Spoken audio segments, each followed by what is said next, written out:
two things went wrong right now. I was recording, I started the live, and then it hit that little mute thing. I don't know.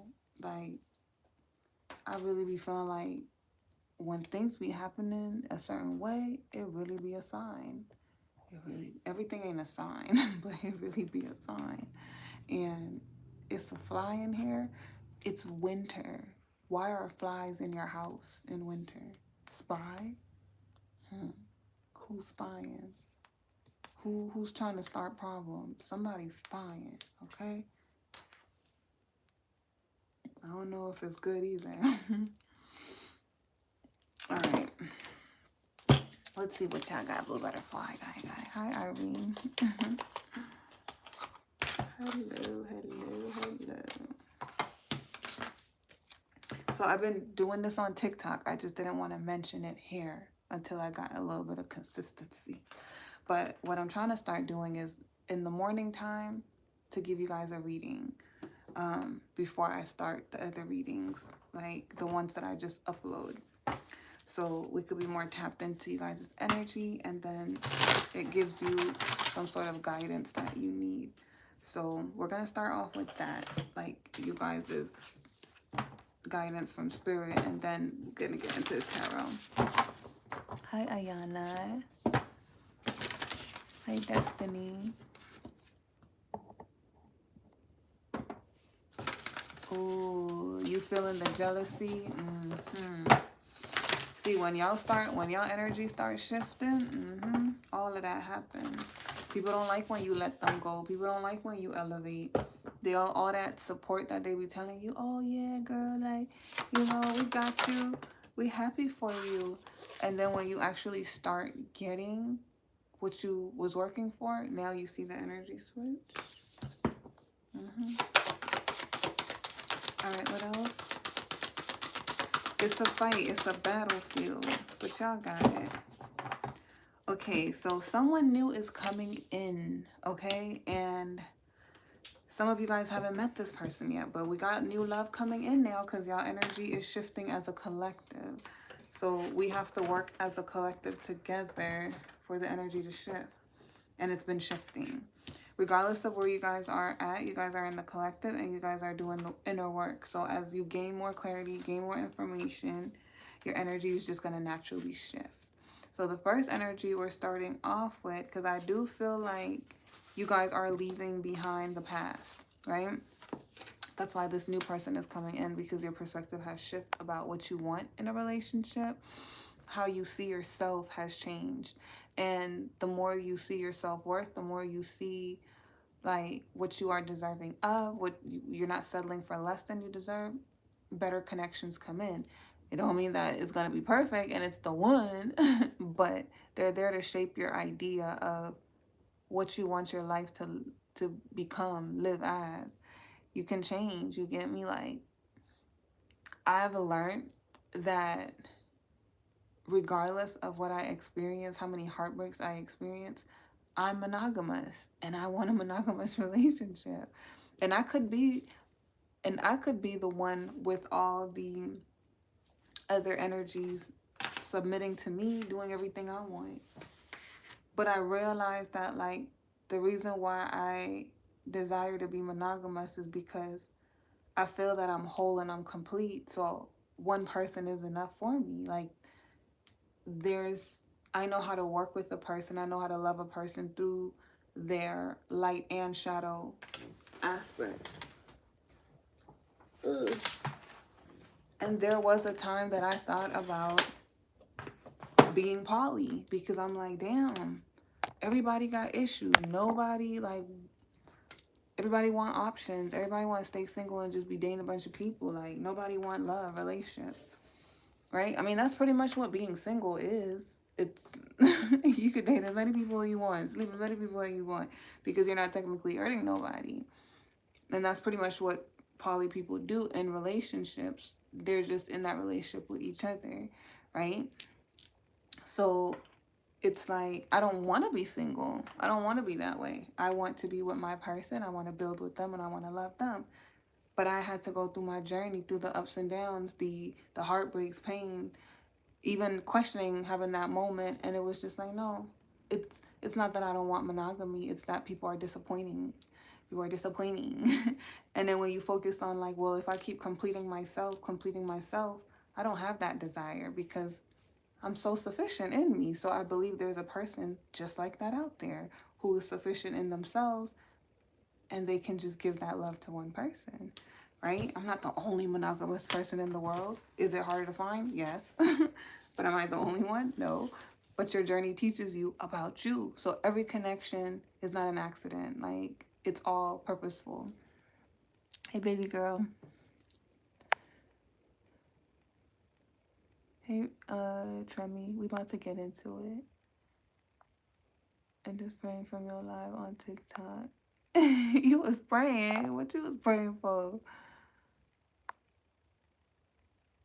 It's crazy to see. I feel like I'm in a dream. I just made a video on my psychic philosopher page, and I was like, this feels crazy because it's like you keep running into people, and it's like they don't, like, everybody's on a healing journey, and people got different frequencies of where they are. Well, I guess I could start tagging it because now YouTube have the collaboration, so I'll start tagging those videos. But it was just like I was talking about how like you feel odd, you feel out of place because it's like, am I the only healed person in the world? What the fuck is going on? Because even people that are supposed to be on your frequency, like, they still don't get it. They still don't get it. So I'm like, it's crazy. But what I really came to the conclusion is that, like, these divine unions are not for everybody. They're the most difficult relationships because I really feel like it's certain people that are on a certain frequency that are manifesting each other, but the world is full of bullshit. So it's like you got to go through all this shit to find that group of people because it's so small. Like, you get me? So it's a lot more nonsense in the way. And I'm just like, and only the strong survive. People are going to fall off. People are going to, like, give up. People are going to give in. You get me? So it's like a lot of tests, but it's literally like a game. Like, it's crazy. It's crazy. So may the strong survive. Hey, Faust. Thank you, Hi Chef.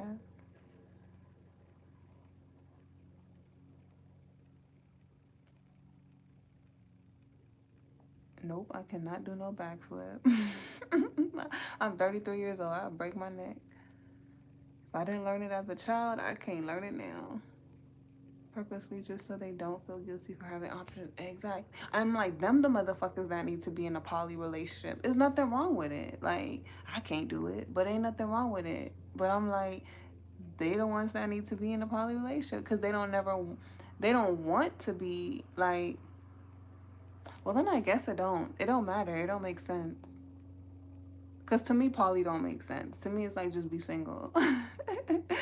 But I understand the concept, but it don't make sense to me. So I feel like people who keep a lot of options and people who are in poly relationships, they run in the same category. Like, you know?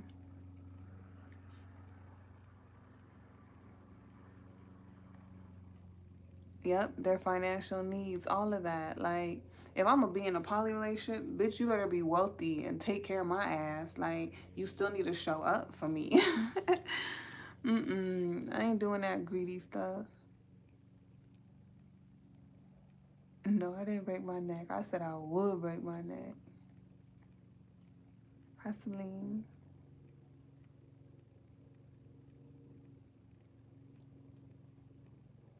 Who is this troll?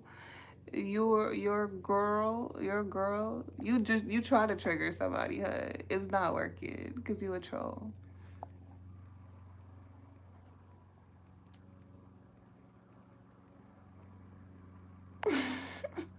People really be thinking that they can affect you. Like, they're probably like 6 years old.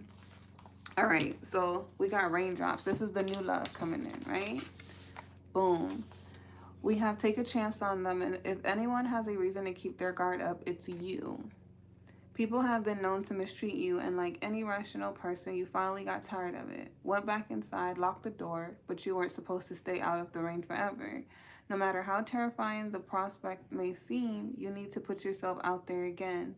Whoever it is you're thinking of, they can be trusted to walk with you through the storm. That's the new love, right? And that's kind of pretty much what I was saying. Like, for me, I'm one of the people that is like, I'm trustworthy. I'm always the new love that heals the other person, help them heal. You get me? And they do something for me too. But I've realized like it's this pattern I can't get away from. That's why I made that video. I'm like, man, this shit is starting to suck. Cause it's like when am I gonna receive that back? Like, bro, I'm not trying to keep falling into these connections like that. Like, but at the same time, it's like I understand and I've learned to look at it differently because it's like, well, if I'm meant to give this person love so that they can see something from a different perspective, then I'm helping them change. And I'm still doing what I want, which is to love, right? It's like we want to love and be loved back. But we don't always get love back the way that we want to. But I've realized that there's a certain group of people that has a different type of strength, a different type of perspective, a different type of thinking. So that small group is the one that is having to be spread. We're spread too thin because it's not enough of us. That's why we have to love these people, because we need to grow more of us to spread in the world, because everybody's fucking broken and they're coming to you and you have what they need to help something click in them, but you're constantly being that light for people. So the only way for you to not get drained is to like have your boundaries, but also change your perspective about what's happening, because there's a certain amount of time you have to let go and leave, but you can't let it change who you are, because it's not that it's supposed to change who you are as your soul essence. It's that you're learning how to thrive in that environment, because you're going to always be placed in that environment. It's like you're the teacher. My nose is itching. Somebody nosy. Somebody watching. You're the teacher. So when those students come to class, you can't expect those students to be on the same level as you. They're there to learn from you. So that's what you signed up for this lifetime. But that's what I came to the conclusion of. Is it true? I don't know. But to me, that theory makes sense, because what the fuck? Because what the fuck? But I do think we do have our person.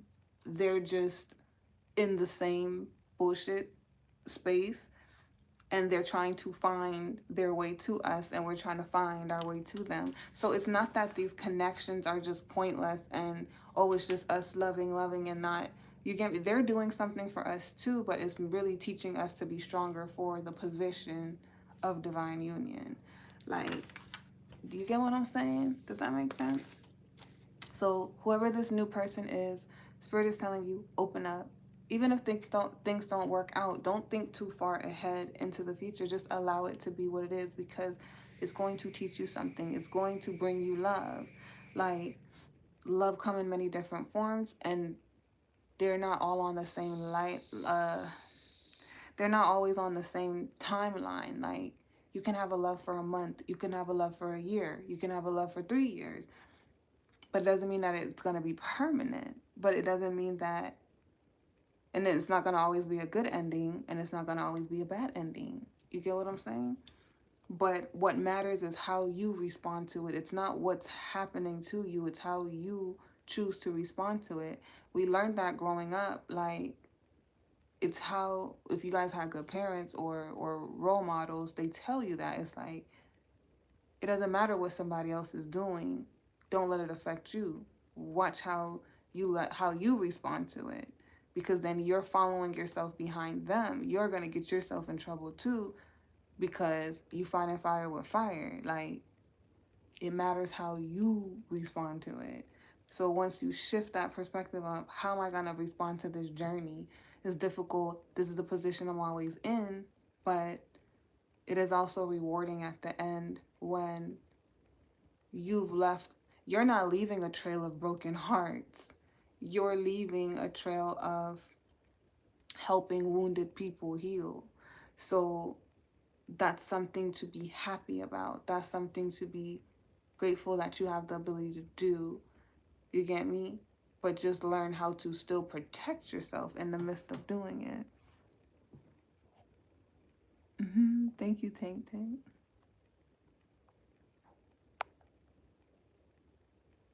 They know what they was talking about. All right, they were trolling.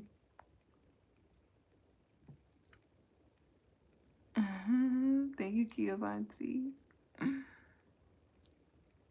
It got shorted. It got aborted. What?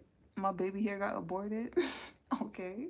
I think my baby hair look nice. My baby hair really baby hairs. But anyways, so the next one we have is mirror, right? This is about your self-image. How you view your... It's literally everything that I'm saying. Thank you, Celine. I don't know if Richard trolling, but it don't matter. It don't matter. Thank you, Bozora. Okay, so mirror, we have treat your body like the palace it is, right? You've been feeling self-conscious as of late, but the answer isn't to change anything about yourself. The answer is to learn to love the body you've been giving. Avoid those crash diets, that extreme exercise, or any other unhealthy behavior. Take strides towards a healthy mindset that accepts yourself as you are, not what you feel pressured to be. So this is pertaining to anything where you guys feel like you have to change something about you. I go through it too. As confident as I am, there's times where it's just like when I'm not getting what I want, and it's just like, why is this so hard? Like, why is this difficult? Why is this level on difficulty all the time? It don't make me feel like I need to change myself, because in the back of my mind, I know, like, I really don't have those battles, but at the same time, I could relate to it because those thoughts do creep up at times. It's like, it's just natural, right? Because it's like, okay, like for me being a content creator, one thing that I've learned about creating content is like, there is some things where you have to appeal to your audience. So even if it's things that you don't typically do, like, if you're in that niche, you have to keep up with it. You don't have to change who you are, but you do have to get with the program. Okay, another example of like, it's like when you becoming a celebrity, they all look a certain way when they start off. Then they all look a certain way when they get up there, because they start attaining more money, so they have more money to fix up themselves more, right? Some of them give into peer pressure. Some of them just want to do that for themselves, but you also have celebrities who don't. They never touch their body, crooked teeth, everything, because they're happy with who they are. So they don't change who they are, but they change, like, they dress better, they look more clean, their aesthetic is different. That's fine. You get me? It's like an upgrade. So you have to give in to some of the things. Like, you can't just constantly be the same thing, especially when you're trying to attract something, a manifestation. You got to become that. You got to match that. You got to meet that. But you don't have to change you. Like, don't let things change you. You understand? So that's what this energy is pertaining, because some of you guys have been feeling low, right? Low, maybe even depressed, but some parts of you not feeling good enough. Not all, some parts. So those parts of you not feeling good enough, you need to nourish. And I feel like this new love is going to come in to show you that. So that's how new love works. Somebody's going to come and love you. They're going to love that part of you that you don't like. And then something might go wrong in the connection and it ends, right? Or it might be permanent. Who knows? But that person still came and they affected your life in a good way, even if it resulted in something bad, because of what they gave you. Like, an example, when I met my first counterpart, he gave me the whatever you want, whatever you like treatment. And that was the first time I experienced that, even being married and all. Like, he wanted to spoil me. I never had a man that even desired to do that. So just the gesture and the thought and the desire to, like, that changed something for me, my expectations. Not saying like men have to go do crazy things to impress me, but if you don't like show appreciation for me being there with you, like my presence and wanting to do those nice gestures for me, then it's like I don't want a relationship like that, because I'm a giver in those ways. Like, I will reciprocate, and I like to follow. I'm feminine energy, so I like to follow my masculine's lead. So it's like, who wants someone who is selfish and not thoughtful of you? Nobody. Not me. But that opened up that for my expectations, and it's something that I experienced. So when I didn't experience it, I didn't have those expectations. Even the bad connections they teach us. When my twin flame betrayed me, I was like, I'm never dating no jail nigga again. That was the first and last time. Right? Because that experience sucked. Like, taking care of somebody, giving them money, they take your money, make you all these promises, didn't do none of it. Just naive. But I learned again not to do that, not to ever put myself in a position to get played with. Now, it's different if I'm married to somebody and my husband go to jail for something, then I'm gonna have his back. But for me to just meet you like that, like 1 month into me getting to know you and you go to jail and I'm just like, oh yeah, I'm a ride for you. Bitch, I don't know you. But that's how my heart was. You get me? My heart ain't like that no more. Am I still a rider? Yes. But I'm about to just ride for you? No. Especially after a month of knowing you? Hell no. So you learn, you grow, you get me? But don't let people change how you feel about yourself, because there's nothing wrong. You're just on your journey. Period. Exactly. Like, never again. And stuff still be happening that, you end up being hurt. It just be something little. Like, you get hurt, but then you also learn how to get over it. My thing is that feelings come and go. Emotions, 1 minute you feel some way about something and the next minute you don't. Like, but it's your ability to remove that, like move through that emotion that's gonna help you get through it. You gotta be able to sometimes just like head over heart, not in a suppressing way, but logically this doesn't even make sense for me to stress about. Right? Like, why am I stressing about it? It's not gonna change. It's just me hurting myself. So, all right, let's get into the tarot. Holy Spirit, angel guys, what do we have on this energy with new love and self-love? So it's mirroring self-love. We have 8 of Swords sideways. You guys are working through this negative pattern. There's some part of you that you don't love. All of you guys. And you working through that pattern.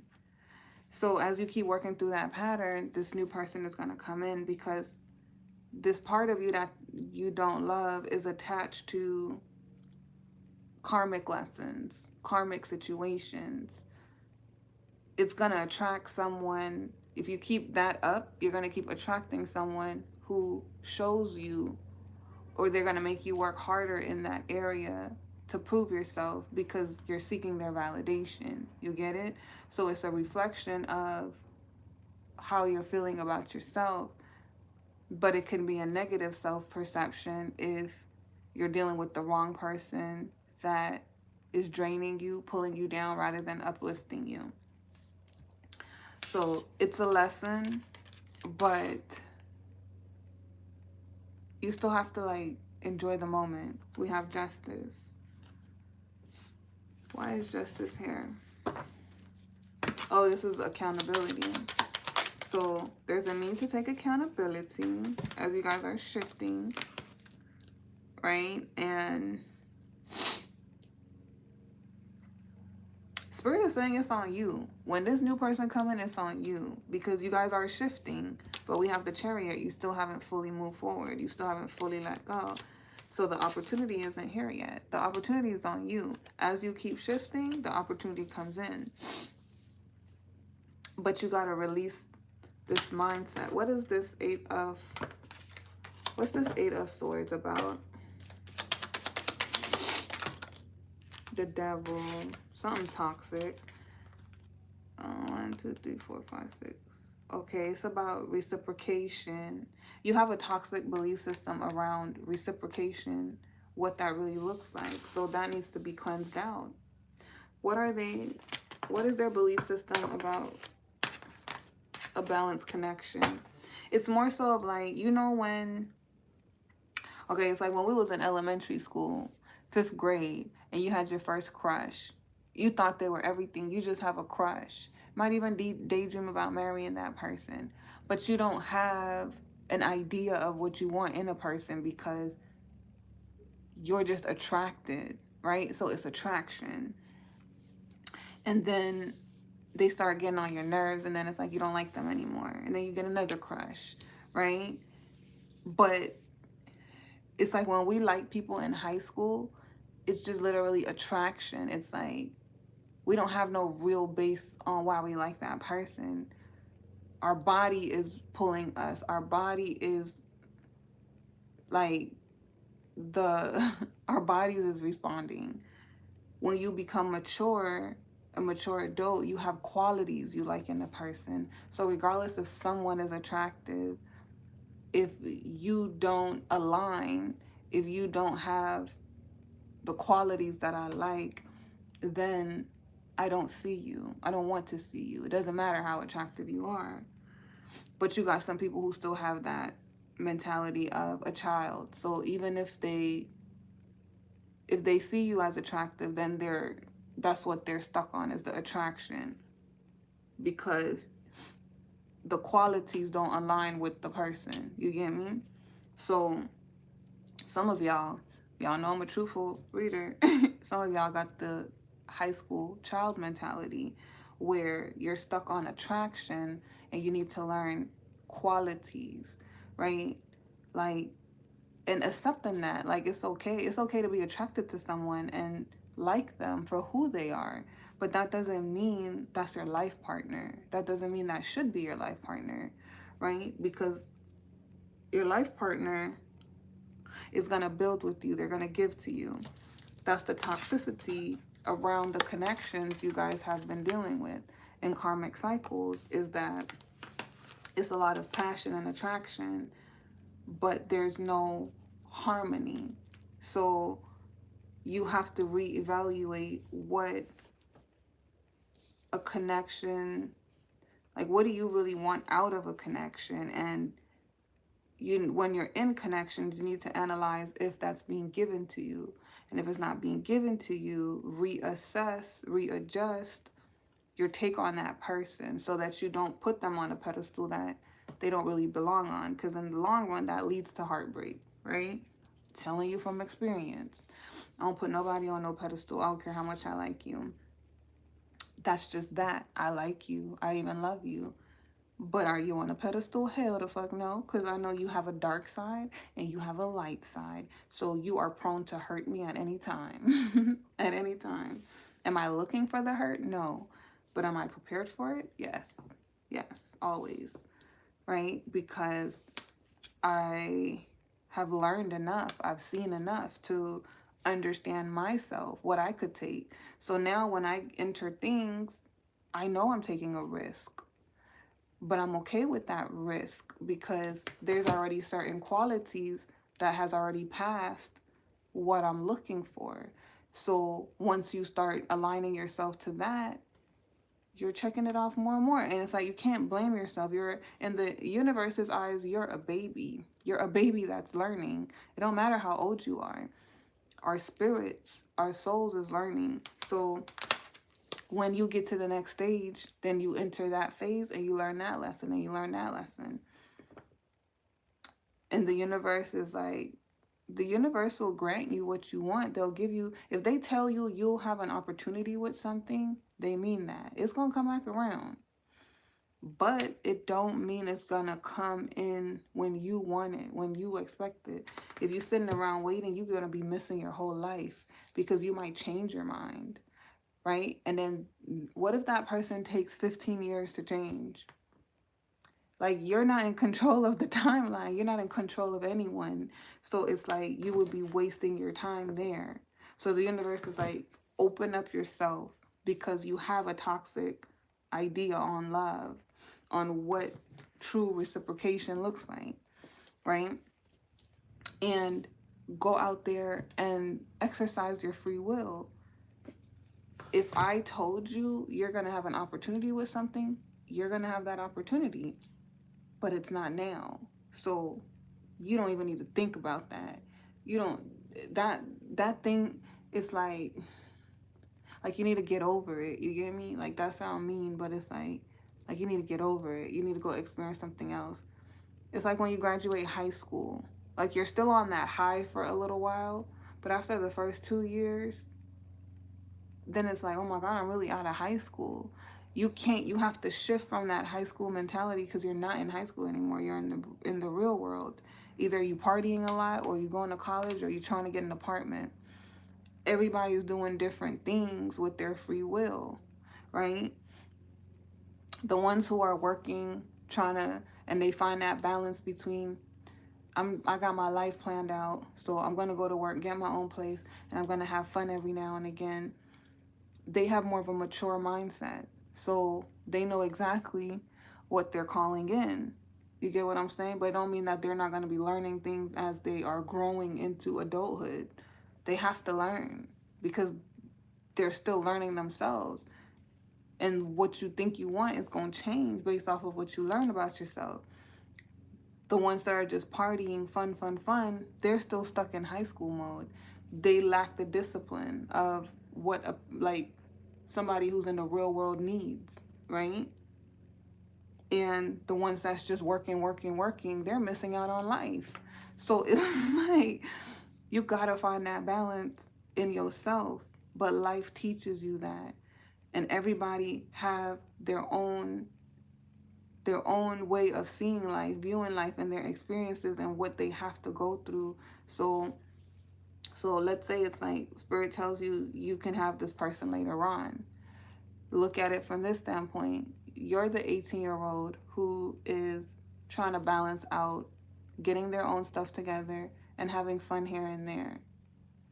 The other person is just having fun. Y'all don't have the same mentality. So that person has to go through some obstacles to hit them in the head for them to get to the point where they need to recognize what they need to do. You get what I'm saying? So it's like, but that's their journey to take. You sitting around, you wanting them, don't change their journey to take. They still have to go through that. But that might take them 5 years to learn. So when that 5 years come up, if you still single, then that's the right time for y'all to be together, right? And that's if you choose to do that, because you're like, you know what? I'm going to make sure I'm building this in the next 5 years.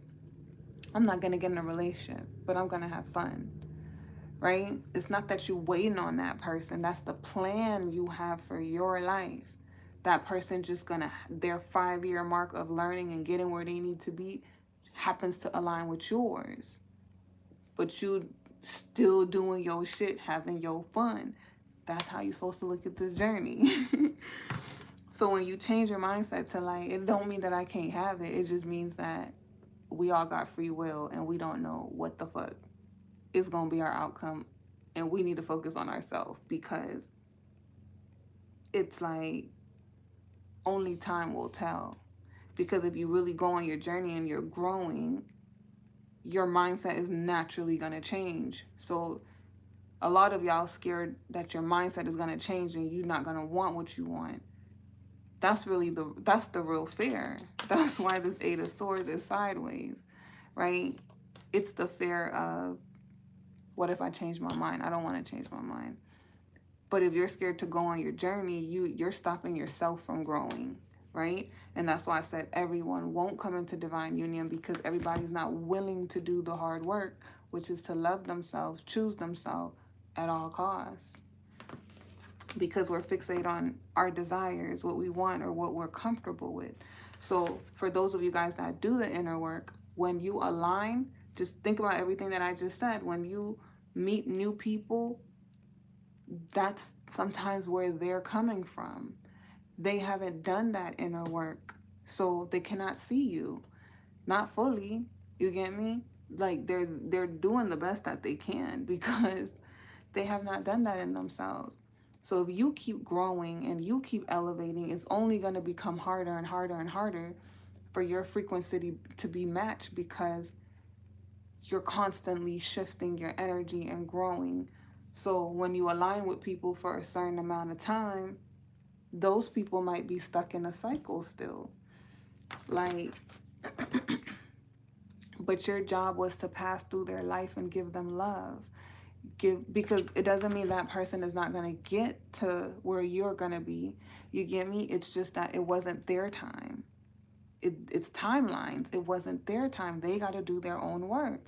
But you passing through was because you were ahead and you got to show them this is how you do it, or this is that area where you need more love in. Let me give you that love here, because I see you. They give that, you give that to them and you pass along. Now that part of them is healed and they can continue healing themselves and whatever else they need to heal and tap into who they're supposed to become. But now we have more good people in the world, right? So I don't know. I hope that's more helpful, like in how to look at the situation. But this is what needs to be cleared out, is the toxic perspective around what reciprocation really looks like.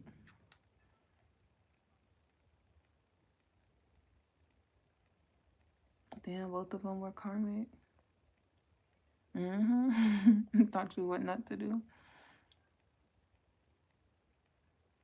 Yes, and that's the other part of it. It's like being the one to break the generational curses. Oh my God. They gave me black magic dirt. The life of a chosen one. But that's why it's so difficult, because it's so much bigger than us. It's so much bigger than what we think. Like, we're not here living a normal life. You get me? A lot of people are really chilling because they just don't see what's behind the veil. We do. And then as we keep growing, we see it more and more and more clearly. So it becomes less and less tolerance for the fake stuff. You get me? You see through the mask so easy. Like, it's like people become see-through to you. All right. What else do we have? Let's get something good, Spirit. Okay, we got 1, 2, 3, 4, 5. Oh, 4 of Cups. This is 5 of Cups, though. It's really the 4 of Cups, but it's 5 cups on the card. So I'm gonna take it as 4 and 5 cups. Yes, chosen.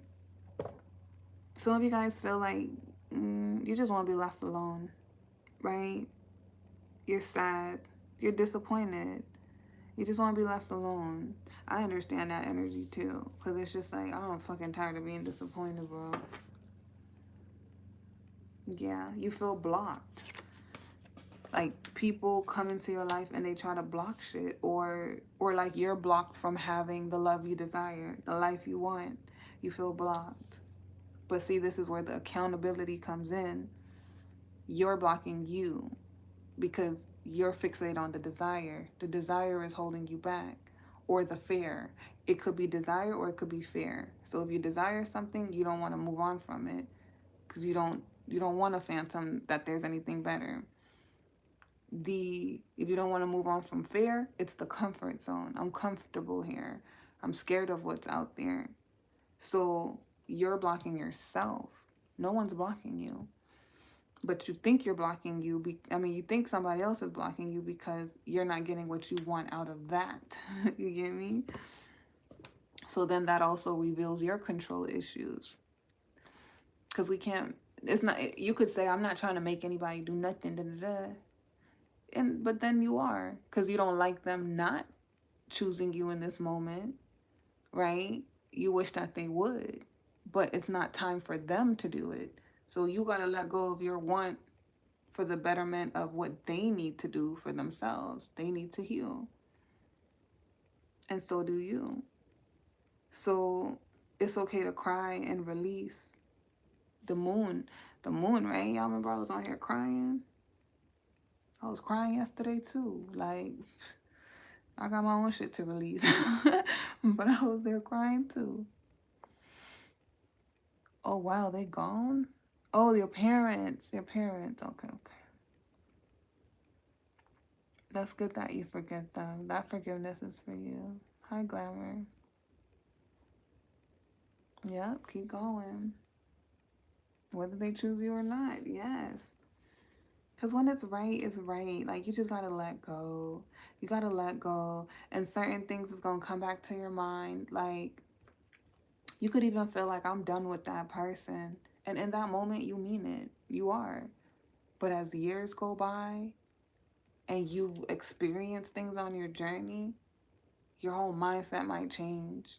Because it's like, you know what? When I look back at it, I wanted a relationship, but it's because there were parts of me that were lonely because I was struggling. I wanted help. Like, I wanted to pour my love into something because it's a distraction from my pain. Like, I don't want to have to deal with me. I don't want to have to get myself together. Not on my own. I want somebody to help me get me together. That's what's really happening on the inside. And then we attracting it on the outside and we're like, what the fuck? That's not what I want. But that's what you keep calling in. It's just like the men that be with the toxic women when they be like, they don't want no good girls. They don't. Because that's not what they're calling in their heart. But they want the bad girl to be a good girl for them. They want to be an exception to the rules. But that's not how it works. You get me? So, and it's like you're attracting what you are. Because you don't want a good girl. You want the bad toxic girl. And because if you were doing the inner work, you would appreciate the fucking good girl. But you're not doing the inner work. So you want the toxic girl that treats you like she's a good girl. But you. But anyways. That's how those blockages be working. Where we be under an illusion and we can't see. Right? And I'm telling y'all, it's difficult. But this journey does get easier. It gets easier. Because my mindset is just like, every time I catch myself, I'm just like, damn, last year I didn't even think like this. But I'm always listening to spirit, regardless of how I feel. Right? And I tell myself hard truths. Like when I do readings on myself and they come out negative, I accept that. That's what the fuck came out. Okay? Let's dig deep. Why are you telling me this about myself? Because I'll be quick to be like, that must be somebody in my energy. No, I'm doing a reading on me. I'm asking about me. So I have to take the cards as it's telling me about me. And when I finally address it, then I'm like, okay, I see where that was like a mindset I needed to shift.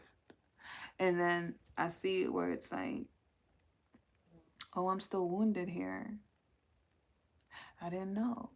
And then sometimes I think I healed past something and then I repeat that same pattern. And it's like, what the fuck? How? Because it showed up in a different way. And then it makes you adjust again.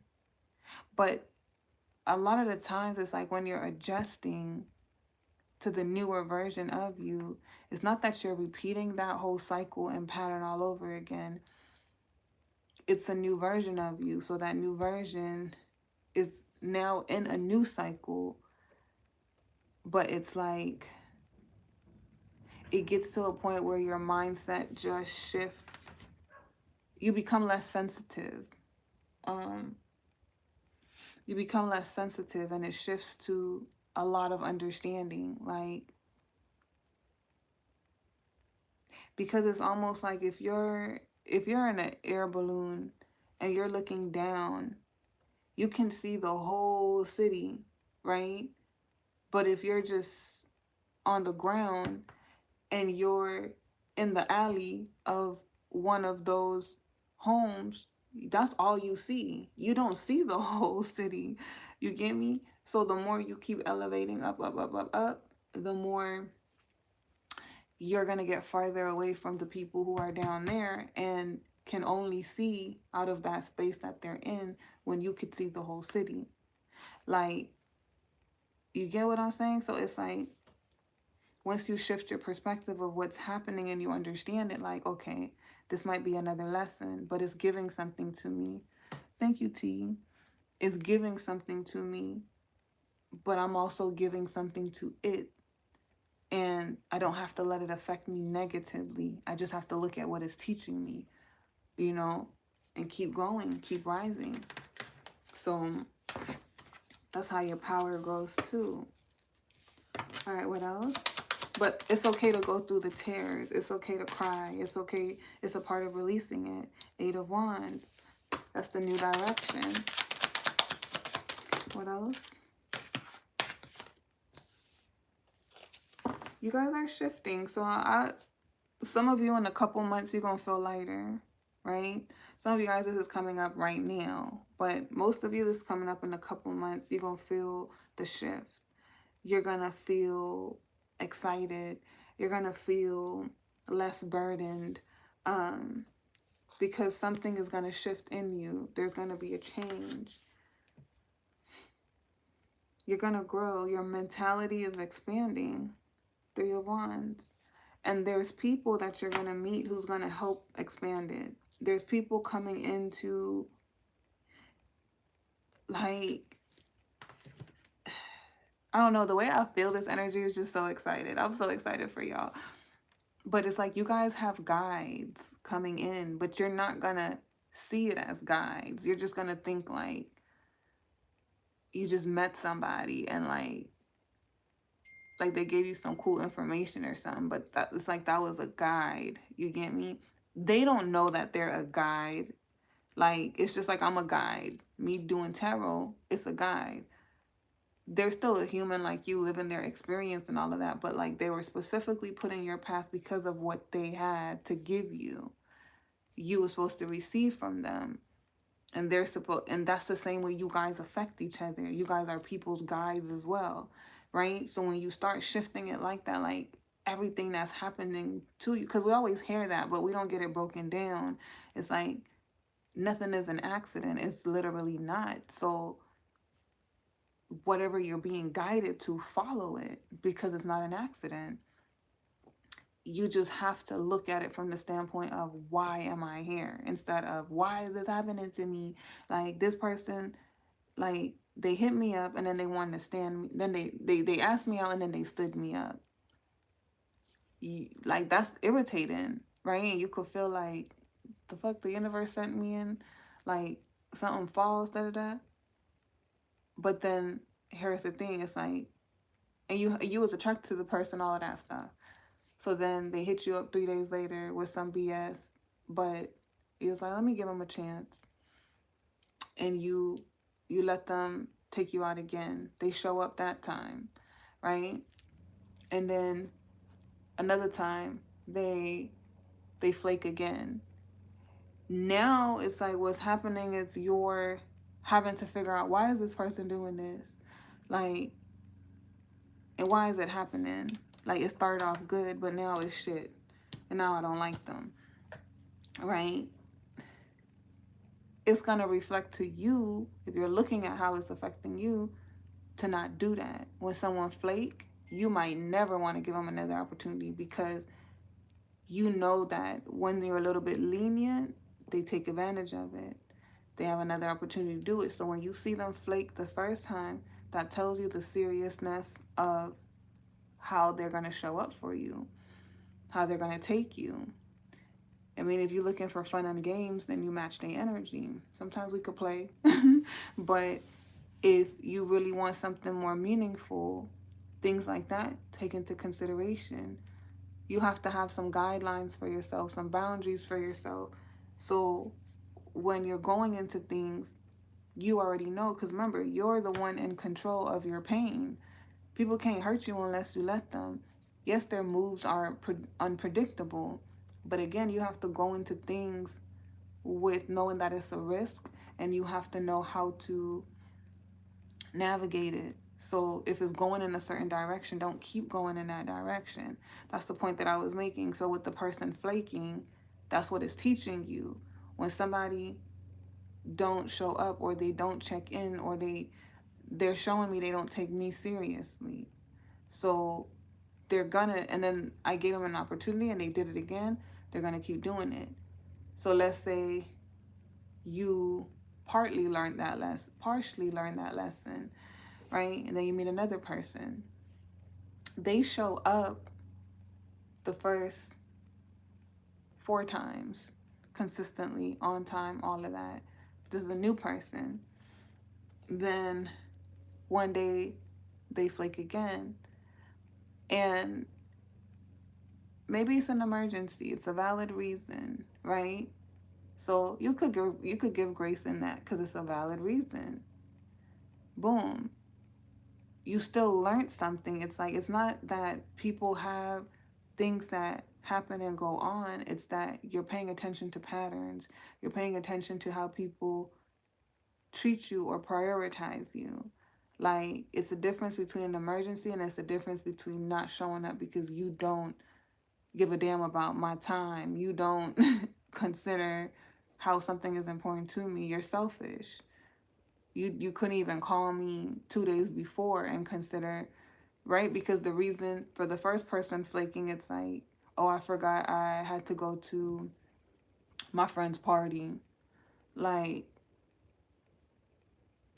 you couldn't tell me that, like, days before we met up. And then that shows you about that person's character. They're not great at planning.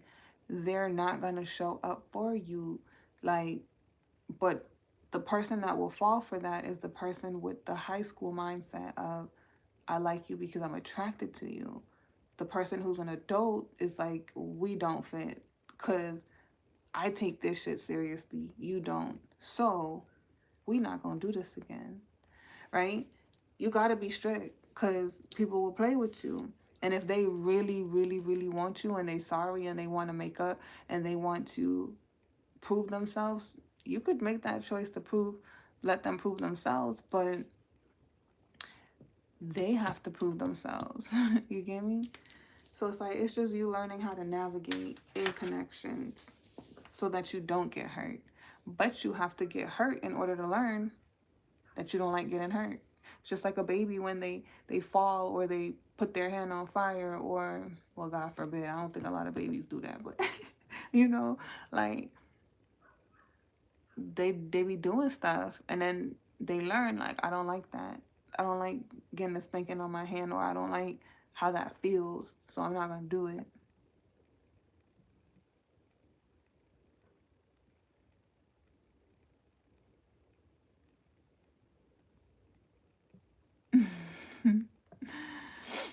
Yes, I'm expecting. Wait. Oh, you're expecting great things? I could see how Charlie was like, I thought you was pregnant. I thought so too. I'm about to say, congratulations.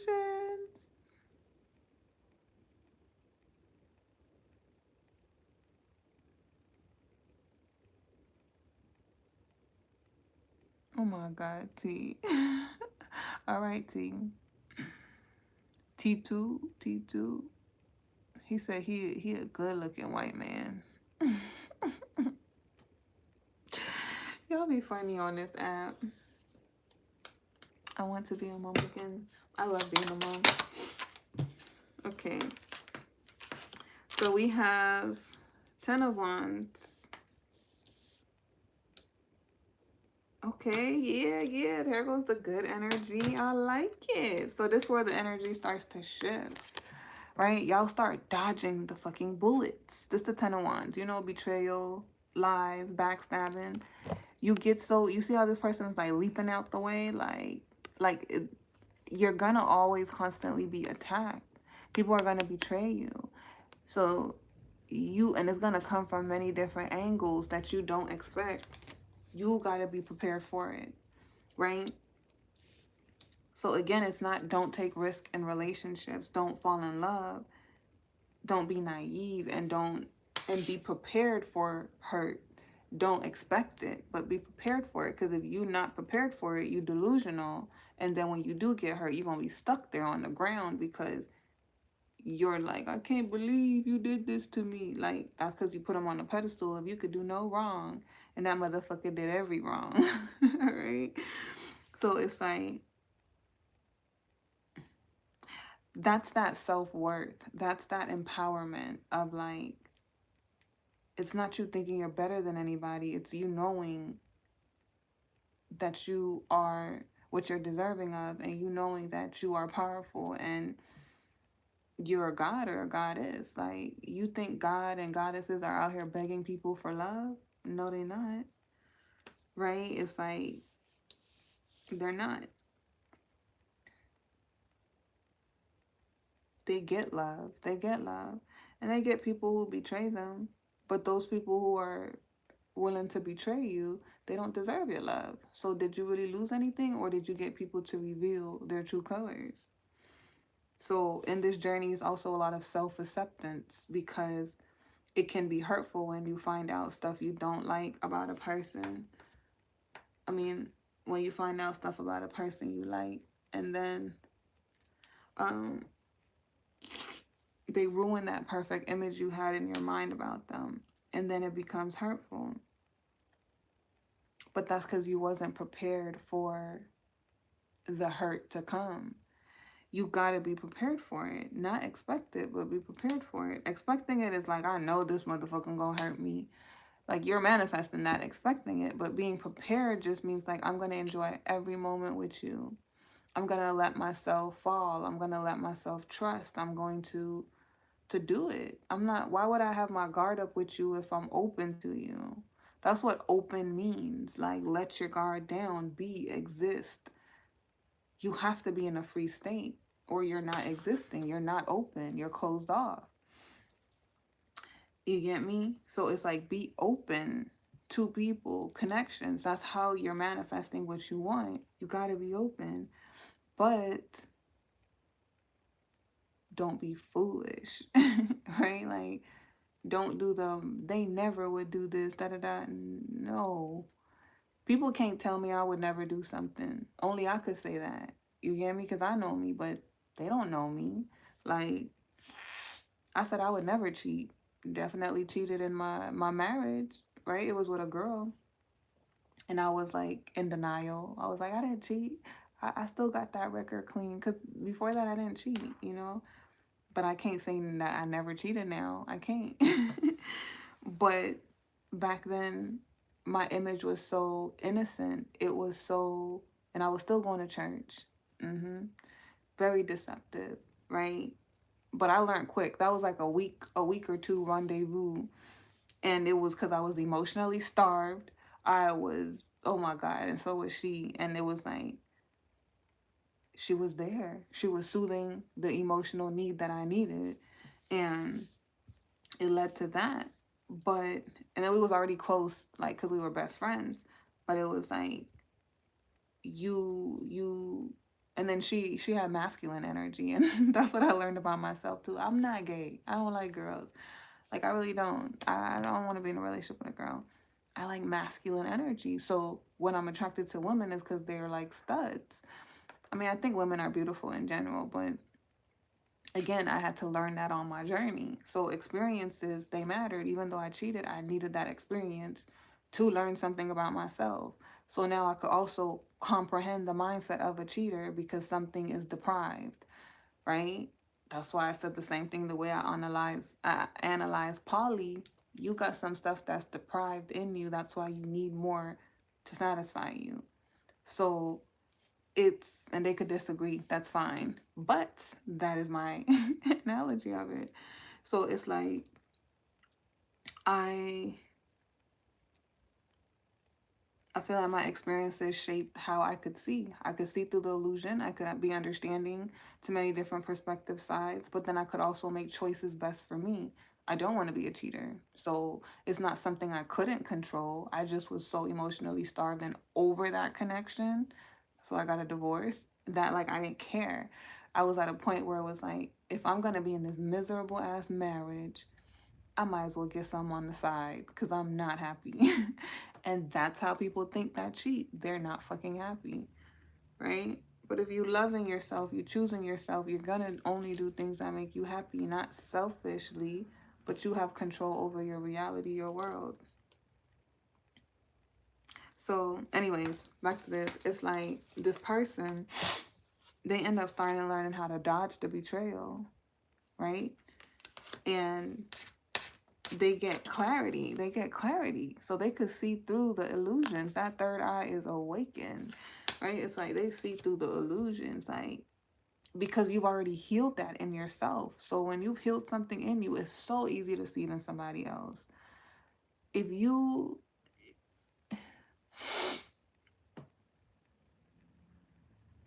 it's like if you're a first-time parent and, or let's say you've had a child, you've had 5 kids, right? You can easily see that first-time parent because you've already been down their road. You've already gone through their process. So you understand the why sometimes the baby's crying. Baby's probably still hungry. If it's the first time a mom breastfeeding, she's probably not making enough milk. Her milk hasn't came in. You can help that mom because you know they don't know how to have the baby latch onto their nipple. Like you get me? It's like you can help because you've been down that road. So it's the same thing on this journey. It's like the more you heal, the more you see through people like water. So you know how to protect yourself. I give off bi vibes. I love LGBTQ. I want me a gay man best friend. Like, I want one so bad. I love gay men.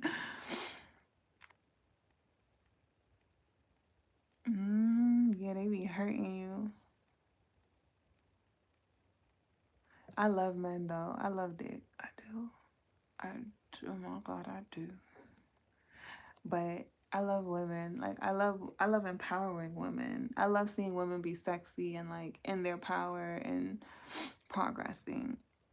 But I'm like, I don't want to be with a woman. Because if I was gay, y'all, I could be. I could be. That's if I really had enough of men. But like, if I really gave up on love with men, I would be a stud. That's the only way I could be gay. And I'll be a good looking stud. I have swag, everything. I'll be a good looking man, okay? I remember it was this one stud. I'm getting off topic, but I'll get back. It was this one stud in high school. Like, she had everybody on her. Even if you wasn't gay, you was gonna be gay for her because she was so like you could tell if she dressed up, she's a pretty ass girl, but she's a pretty ass boy too. And she had that swag, so she really was like, boy, you a man in a girl body. Oh, bye, TT. Have a good one.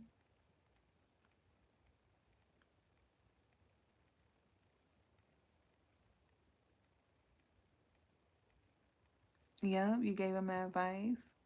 You gotta pass it along. I love D too, a nice one. African D is the best. Oh my God, ain't those ones so big? Oh, they're gonna bust you open. I might go for a woman if she was good. Ooh, you should try it. You should try it. You never know. My ex sees me, he's Nigerian. Yes, I am freaky. I'm freaky, but I only like to be freaky with my partner.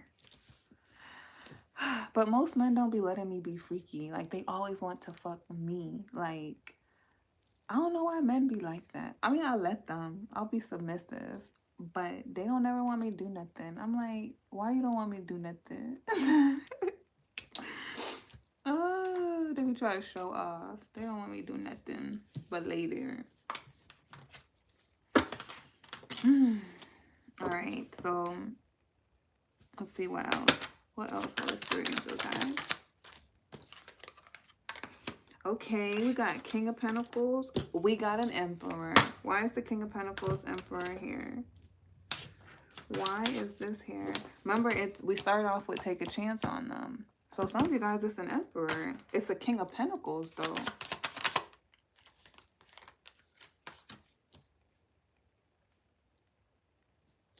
What? Page of Cups, Lucifer. What's going on? Nine of Wands. What else? Oh, shit. This is somebody from the past. So some of you guys, this is a new person, but you haven't experienced the past with this new person. Does that make sense? So you guys are kind of getting information ahead of your timeline. But you guys are transitioning from twin flame connection to counterpart. That's who this take a chance on this person is. And then this first portion was just about what you guys have been working through as this counterpart is coming in. But when you go through it with this counterpart, for the cycle who's already transitioned from the twin flame, this part is for y'all, right?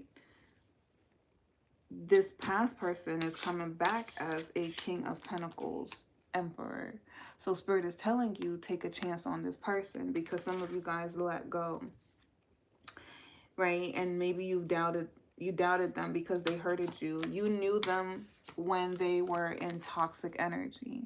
So when you met them, just like the other readings we've been having, remember all my readings, they connect. So when you guys are hearing pieces of it, it's the same storyline.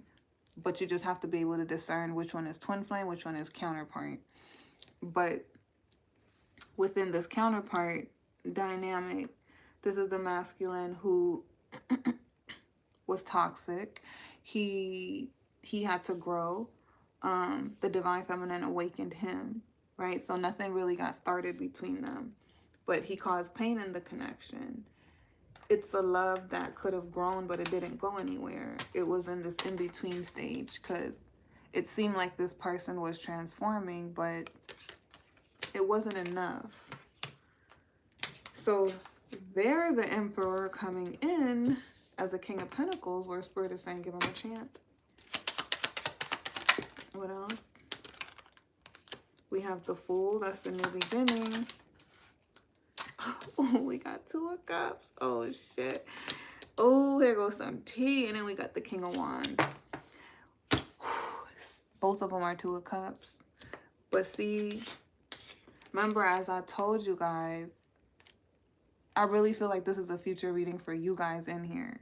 Like, I'm gonna always tell y'all how I feel the energy, but y'all take it as it resonates.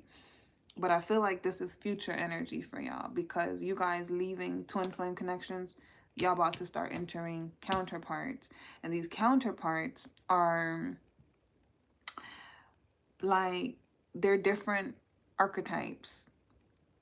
But remember, like how I told you guys the first one that I encountered, he was like, you could get whatever you like.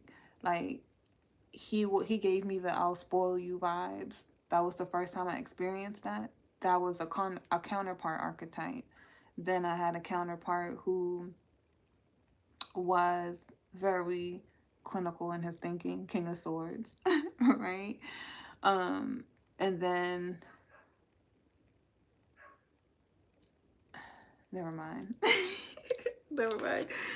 But I've had a couple of counterparts, right? Different ones, like, to where I could tell the differences in their energies. So this is like that. You guys are gonna meet different counterparts, and then there's gonna be a later time where these counterparts are gonna come back, because when you met, you were aligned, and then you kept growing, and they still had to grow, but they didn't go with you.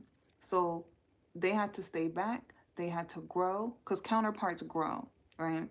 They had to grow, And then now they're catching up to your timeline and you're still single. That's what I be talking about. Like, it could take a couple years. You left this person a long time ago, right? But they're coming back. And there's also a King of Wands coming back. So, or it could be that this King of Pentacles is the same King of Wands who has more confidence now. But again, this person was in a toxic cycle that they hadn't beat. Now they're beating it. So they've grown a lot. But Spirit is saying give them a chance because you could trust them. Maybe y'all not expecting this person to come back. But this what starts happening towards the end of your journey. Like graduation. When I be talking about graduation, that's when you've completed your journey. We're going to always be healing, but there's a certain point you have to reach. Like there's certain things you're mastering. That's why I offer you guys the personals, because I'm helping you guys go through the journey and understand it, right? And I help the collective too, but I could pinpoint where you are in your journey. Now,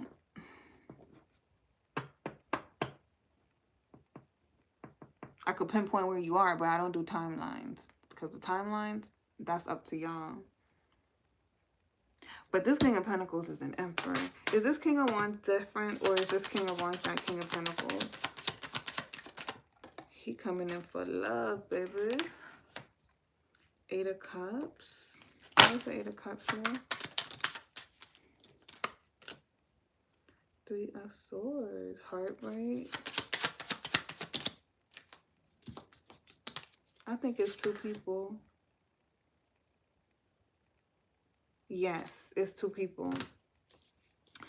So you guys also will meet a King of Wands, or you guys have met a King of Wands, right? On this journey. And they're both going to be Two of Cups. They're going to both be counterparts. I feel like the King of Wands walked away from the connection. They end up being heartbroken because they realized something too late. They felt like a huge lack within themselves. So it's like, it wasn't because of this feminine. It was because of how they felt about themselves. Why did they walk away? Like, what did they feel about themselves? We have Four of Swords. We have Seven of Pentacles. This is not even about low self-esteem. Like, this person felt unstable. They felt like they needed to be alone because they were so blocked. Something blocked them.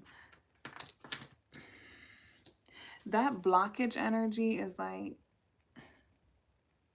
they were in a karmic cycle of their own, but they're not a bad energy. Their energy isn't bad. Their energy, they're a counterpart. They're divine. This is divine masculine, but where he was. I mean, all the divine masculines, they suffer from lack. That's why they made the choices they made.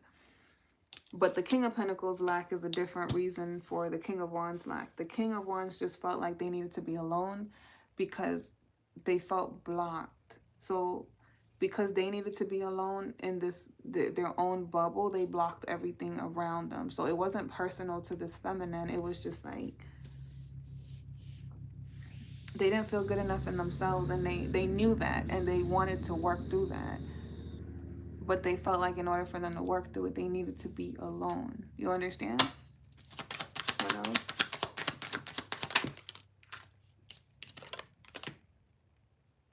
Yeah, they're withdrawn.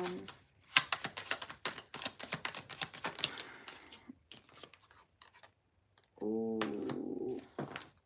Why is the Six of Swords there? I mean, Six of Wands.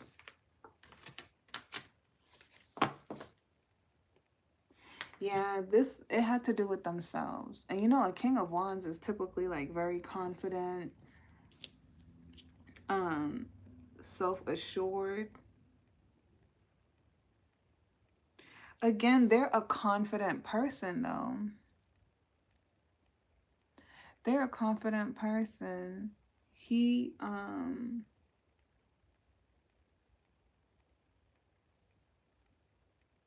he just felt like he wasn't where he wanted to be at in life. Like, but that doesn't make you not confident. That doesn't make you inadequate. He just felt bad about where he was at in life. Like, it's one of them feelings where it's like, I should have been further along right now. I should have made better choices.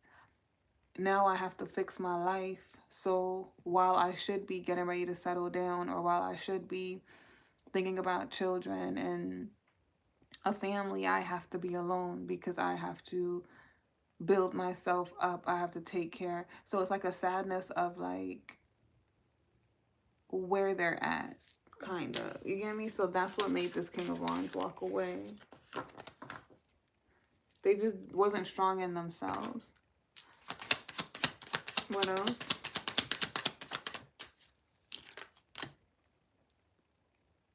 Remember how I said, when I'm reading this journey, every different masculines you deal with, they shift energy. So they go through the arcanas. I mean, they go through all the kings because they become that emperor. So this, even though this King of Wands is a separate person from this King of Pentacles, this is also a point that the King of Pentacles went through with his confidence. He didn't feel good enough in himself. That's another part of why he didn't choose the feminine in the past. You're going to deal with people, you're going to encounter people who have similar wounds, and you're experiencing that cycle all over again. Like, that's why I be telling y'all, like, you really got to pay attention. You really got to pay attention, because it's not happening for no reason. It's like, it's literally so spiritual. Hi, Nance. Okay. We have 9 of Wands. They could be depressed, fighting depression. They're trying to move through this energy.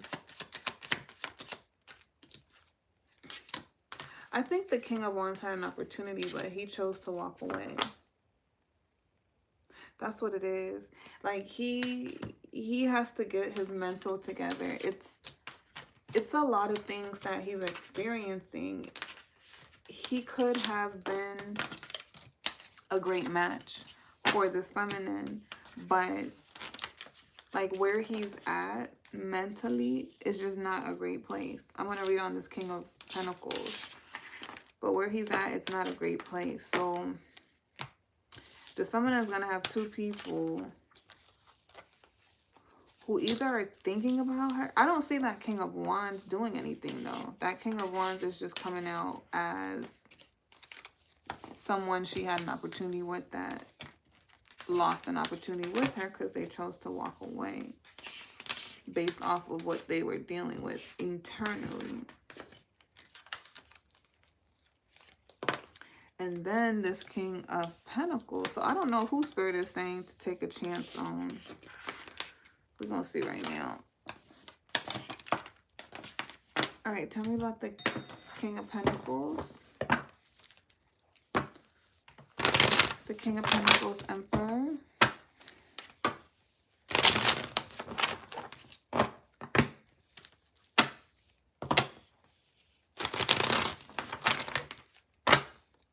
Okay, I saw this card twice. So she is his desire.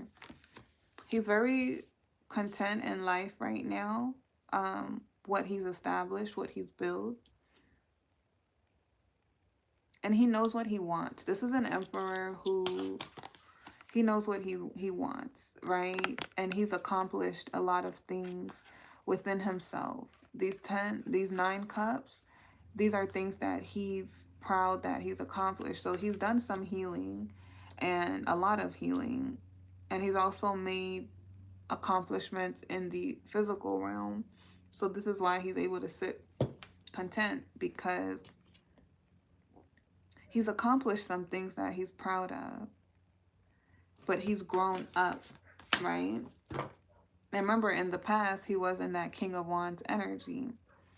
Just like the King of Wands that is in that energy when this feminine met him, a different King of Wands, a different person, this King of Pentacles was in that King of Wands energy when she met him. So he's manifesting this new beginning with her. Why did he walk away? What happened between the King of Pentacles and the feminine?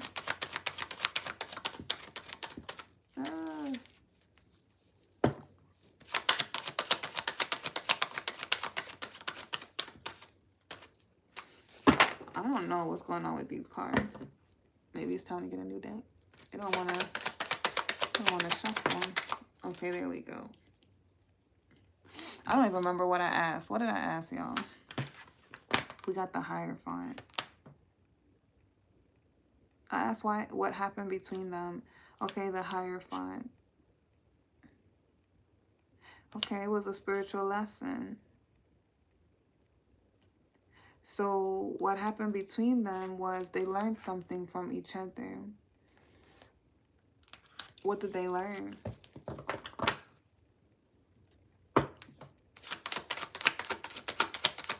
But he definitely learned from the feminine about their happiness. Some truth was revealed, exposed. What was exposed? Knight of Swords, the Hangman in the reverse. What else?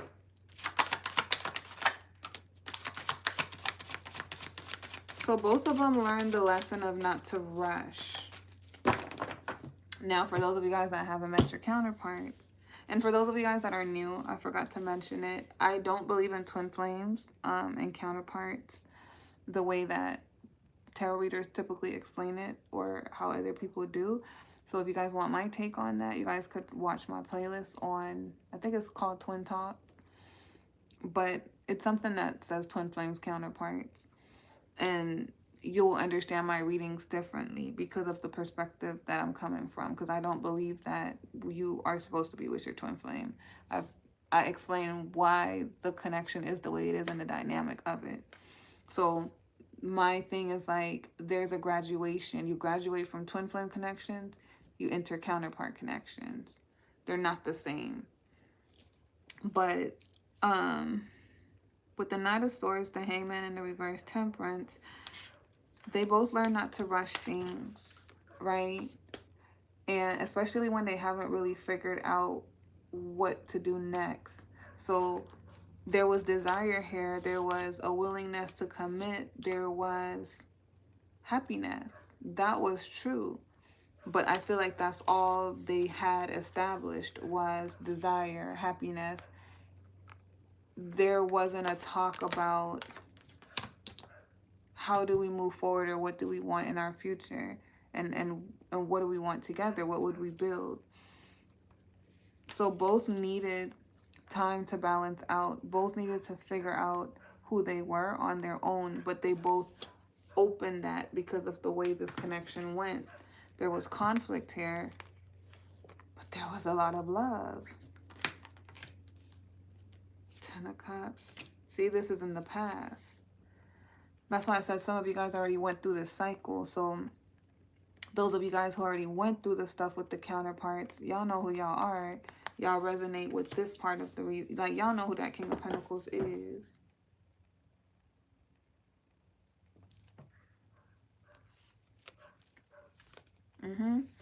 There was no real talk about how to invest in this connection, how to work on things.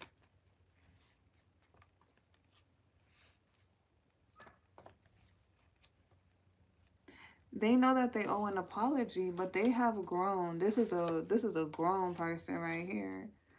like mentally mature. They could even physically look different. They had lacked emotional intelligence, but they've worked on that. They've healed it. And they became the King of Pentacles. This is somebody who worked on themselves, but I feel like they've completed their inner work.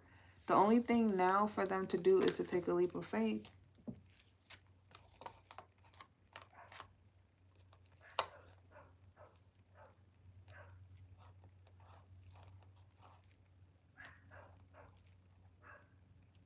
They've grown a lot. I'm not seeing this person in any other connection. So this person is single. This person is abundant. If they were in a relationship because they chose another relationship, they're not in that relationship no more. This is when they're going to return. But remember what I said, everybody has to take their journey? That's what happened.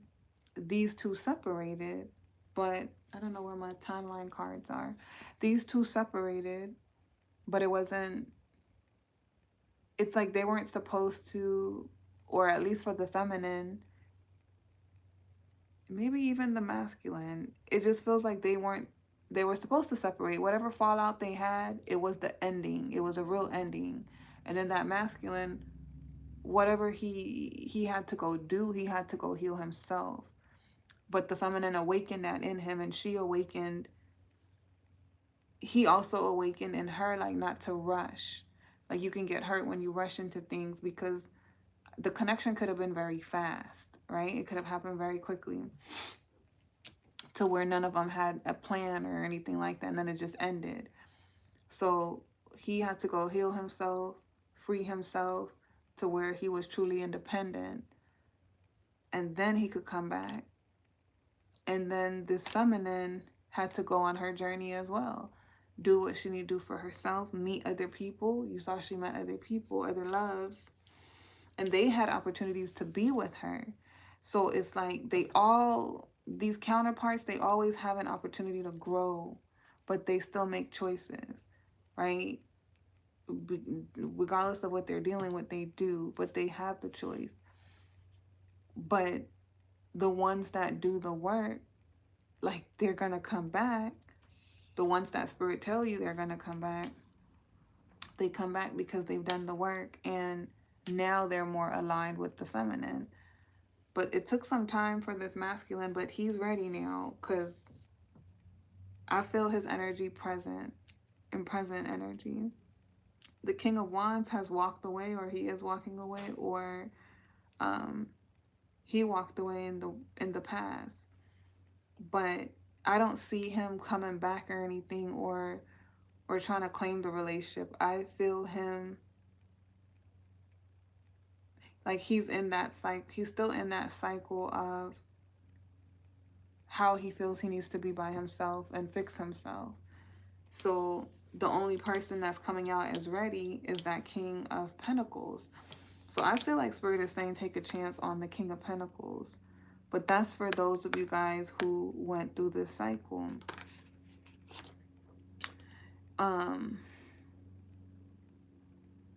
The King of Pentacles could be the person who... It could either be that King of Swords coming back as a new person, or it could be any one of them. I ain't even gonna cap. Like, it could be any one of them. But it's somebody from your past that you know. And then for some of you guys, like I said, y'all haven't even experienced it yet, but it's coming up. So I'm a past, present, future reader. So you'll see it play out over time. But anyways, that is what I have for you guys. I love you guys. Learn self-love. Let go no longer serves you. Yeah, I feel like the twin flame journey is confusing to a lot of people. I personally feel like it keep y'all stagnant, and I feel bad for y'all, because that's why I do it how I do it, because I really don't think titles matter. But like I said, remember when I told y'all, if you want to reach the masses, you have to join them. So I use the terminology, but I don't have the same belief system around it. You get me? But check it out. See if it resonates with you. I always say think for yourself, regardless of what people say. A connection is a connection. If it doesn't serve you, it don't serve you. Twin flame or not, counterpart or not, soulmate or not, it don't matter. Titles don't matter. It's what that person is giving you, treating you. I use the titles to help break down the energies, because twin flame is an energy and so is counterpart, right? But some people do have a shadow twin. Some people have regular twin flames. But again, it's like, just take it how it resonates, because it could resonate with you as a karmic. The twin flame energy can resonate as a karmic, and you could say the counterpart is the twin flame. It don't matter the terminology, just make sure that you guys are putting it to the right energy. Like, don't call your twin flame your counterpart and they toxic and they hurting you and breaking you down. You get what I'm saying? You're gonna keep yourself stuck. Like, but you can acknowledge that that's your twin flame. You have a bond with that person. It's just not for the reason of being together. It's the reason for helping you tap into yourself, like on your journey. They help you grow because of the betrayal, because of who you once were before you met them. You'll never be the same again, because they're the ones that taught you not to be naive, right? So just go ahead and check it out. But anyways, I love you guys. If you guys are new, my name is Queen She. If you guys want to book personals, the link is in the bio. Sometimes it's on the comment section when I upload the videos, because I don't, the video, the description don't upload. So I put them in the comment section. But make sure you guys watch the how to book a personal in the playlist section before booking with me, because you guys need to know how I do my readings, right? And it's all on the description on the website, because people still ask me if I do love readings, and I thought I had a cut on my neck, and the answer is no. I don't do them specifically by themselves, because again, I'm in the business of healing, helping people heal, right? So they can manifest their outcomes. So I always tell people, don't manifest a person, manifest the energy. The energy is going to show up. But the person, people change because the energy travels through people. So I look into where you are, what you need to learn, what patterns you need to break, you know? And that's how I help guide. I don't tell people who their counterpart is. I don't tell people who their twin flame is. I read the energy. So if I see counterpart or if I see twin flame, I'll say this person is this and that, but I won't tell you this is your person. That's for you to discern. You get me? But I'll give the information if I see it, if it comes up. And there's a love message in the personal healing journey portion of it, but it's still based on the lessons you're learning in that cycle that you're in. So me reading the energy, it's based on your love life, but it's not me answering specific questions like, is me and Johnny gonna get married and da da da da da. Like, I don't do people, like, because I don't know. It's like, there's people that their perspective is never gonna change. So they're just going to sit around and wait. You get me? And then there's people who, they might not be able to hear the truth when you're like, well, Johnny got 5-6 people that they sleeping with. They'll still be in denial, right? And then there's people that's like, there's the group that is like, I just want to know what I need to be doing because I want to manifest what is mine. Like, why did this person come into my life? I could answer that, why they came into your life, but I'm not going to answer like them type of question because it's irrelevant. It's like, if you have to question it, to me, that's an automatic no. If someone is not there for you. All you have to know is they're not there for me, for you to move on. Because if somebody wants to, they will. It don't matter if they secretly want to be with you. They still are not choosing to. So if they want to, they will. Like, it's like the King of Wands where we seen that. It's like he's sad because he feels like he's not where he needs to be in life. And that's why he wouldn't pursue the feminine. Not because he didn't want her, not because he didn't care about her, but he's not going to break what he feels is necessary for himself or change his perspective about the situation to be with her, because he does not want to do that. So it doesn't matter how he feels about her until he takes action.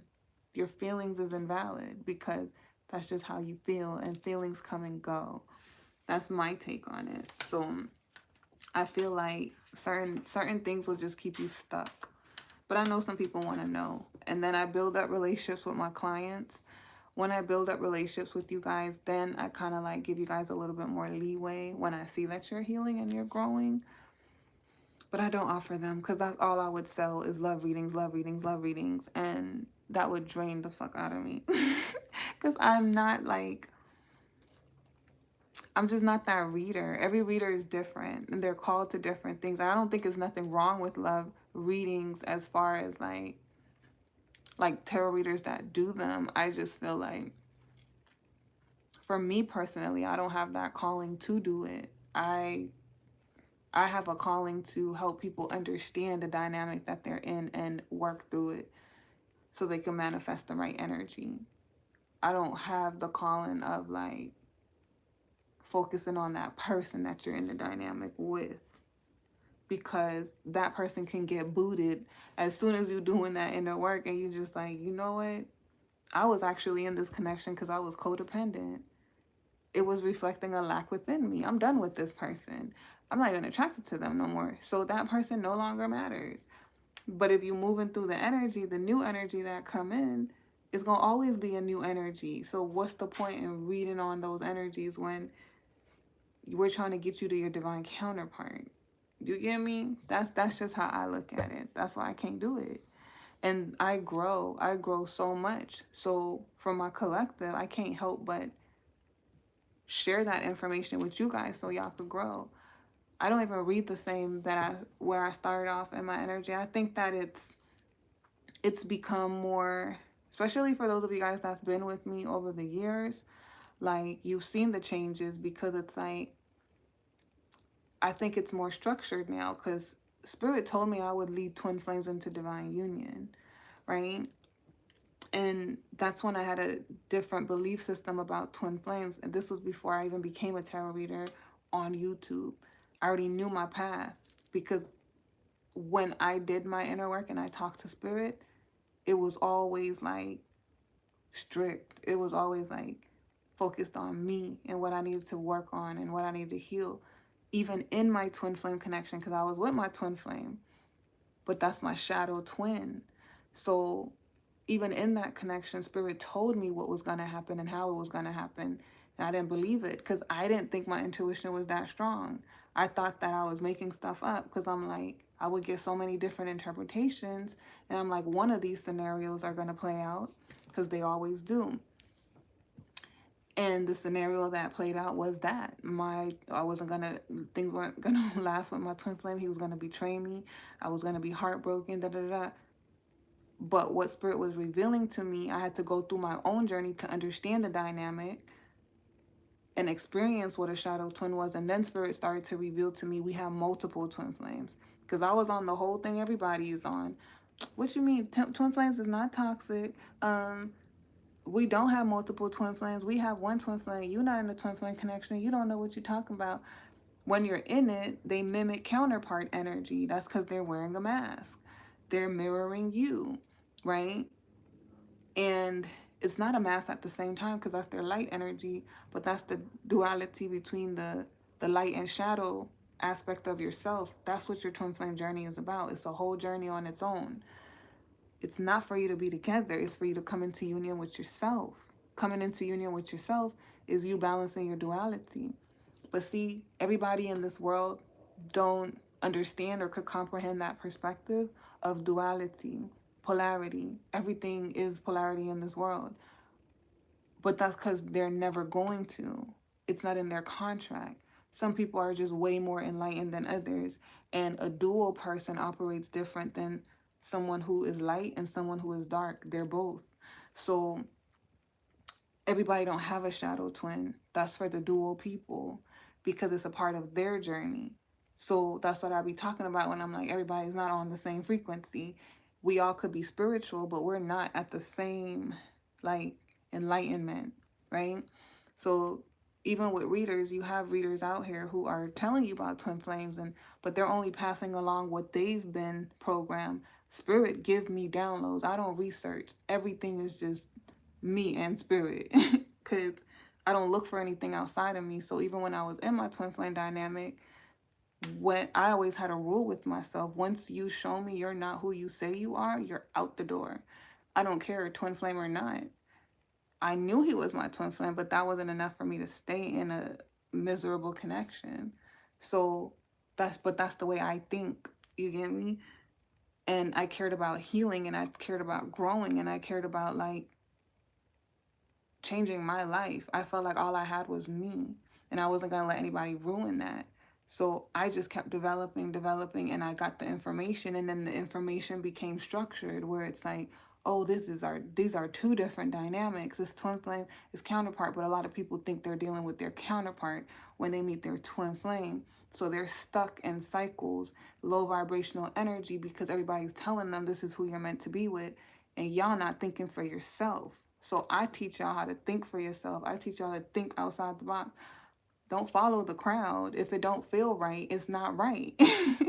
You got an intuition. So twin flame or not, don't get fixated on a title. Like choose somebody that's loving you. Choose somebody that's reflecting to you what you want. You get me? You're deserving of that. But that's you having to learn self-worth. And that's why this journey ain't easy, because it's not easy to love yourself. It's easy to love everything else, put everything else above you, but it's not easy to love yourself. So only the strong will survive. So as a reader, I can't do readings like that because I already know the trap. Yes, it's gonna make me a lot of money. I could make thousands of dollars off of love readings, but that is not my goal. That is not my calling. And Spirit told me I was gonna be the one with this unique perspective. Ain't nobody out here talking about it like this. I don't care. People are now understanding that twin flame connections are karmic, but they still don't have the information that I have in the downloads, because Spirit told me I'm the only one with it. I'm supposed to change that. That's why I say I'm only talking to a specific group of people, because those people operate on that same frequency as me, or they're growing to it. You get me? And then we're passing that on to the collective that is behind us. So it's going to keep growing and growing and growing, because it's a lot of us that, well, it's not a lot of us, but it's like we're spread out. Like, this is spiritual warfare, the world. So you got star seeds in different places. You got star seeds in different frequencies, but it's because they don't have the information. And then they get the information. Remember when I was talking about how everybody got their guides? People gonna come into your space, your orbit, but you gotta be ready to receive it. Once you're ready to receive it, it starts to come in, all the information, all the guidance. You ain't got nothing to worry about. And I remember, I was scared when I first started waking up, because I came from Christianity, so trusting the universe just felt like fantasy. But at the same time, I'm like, everything I've been doing, it ain't been working.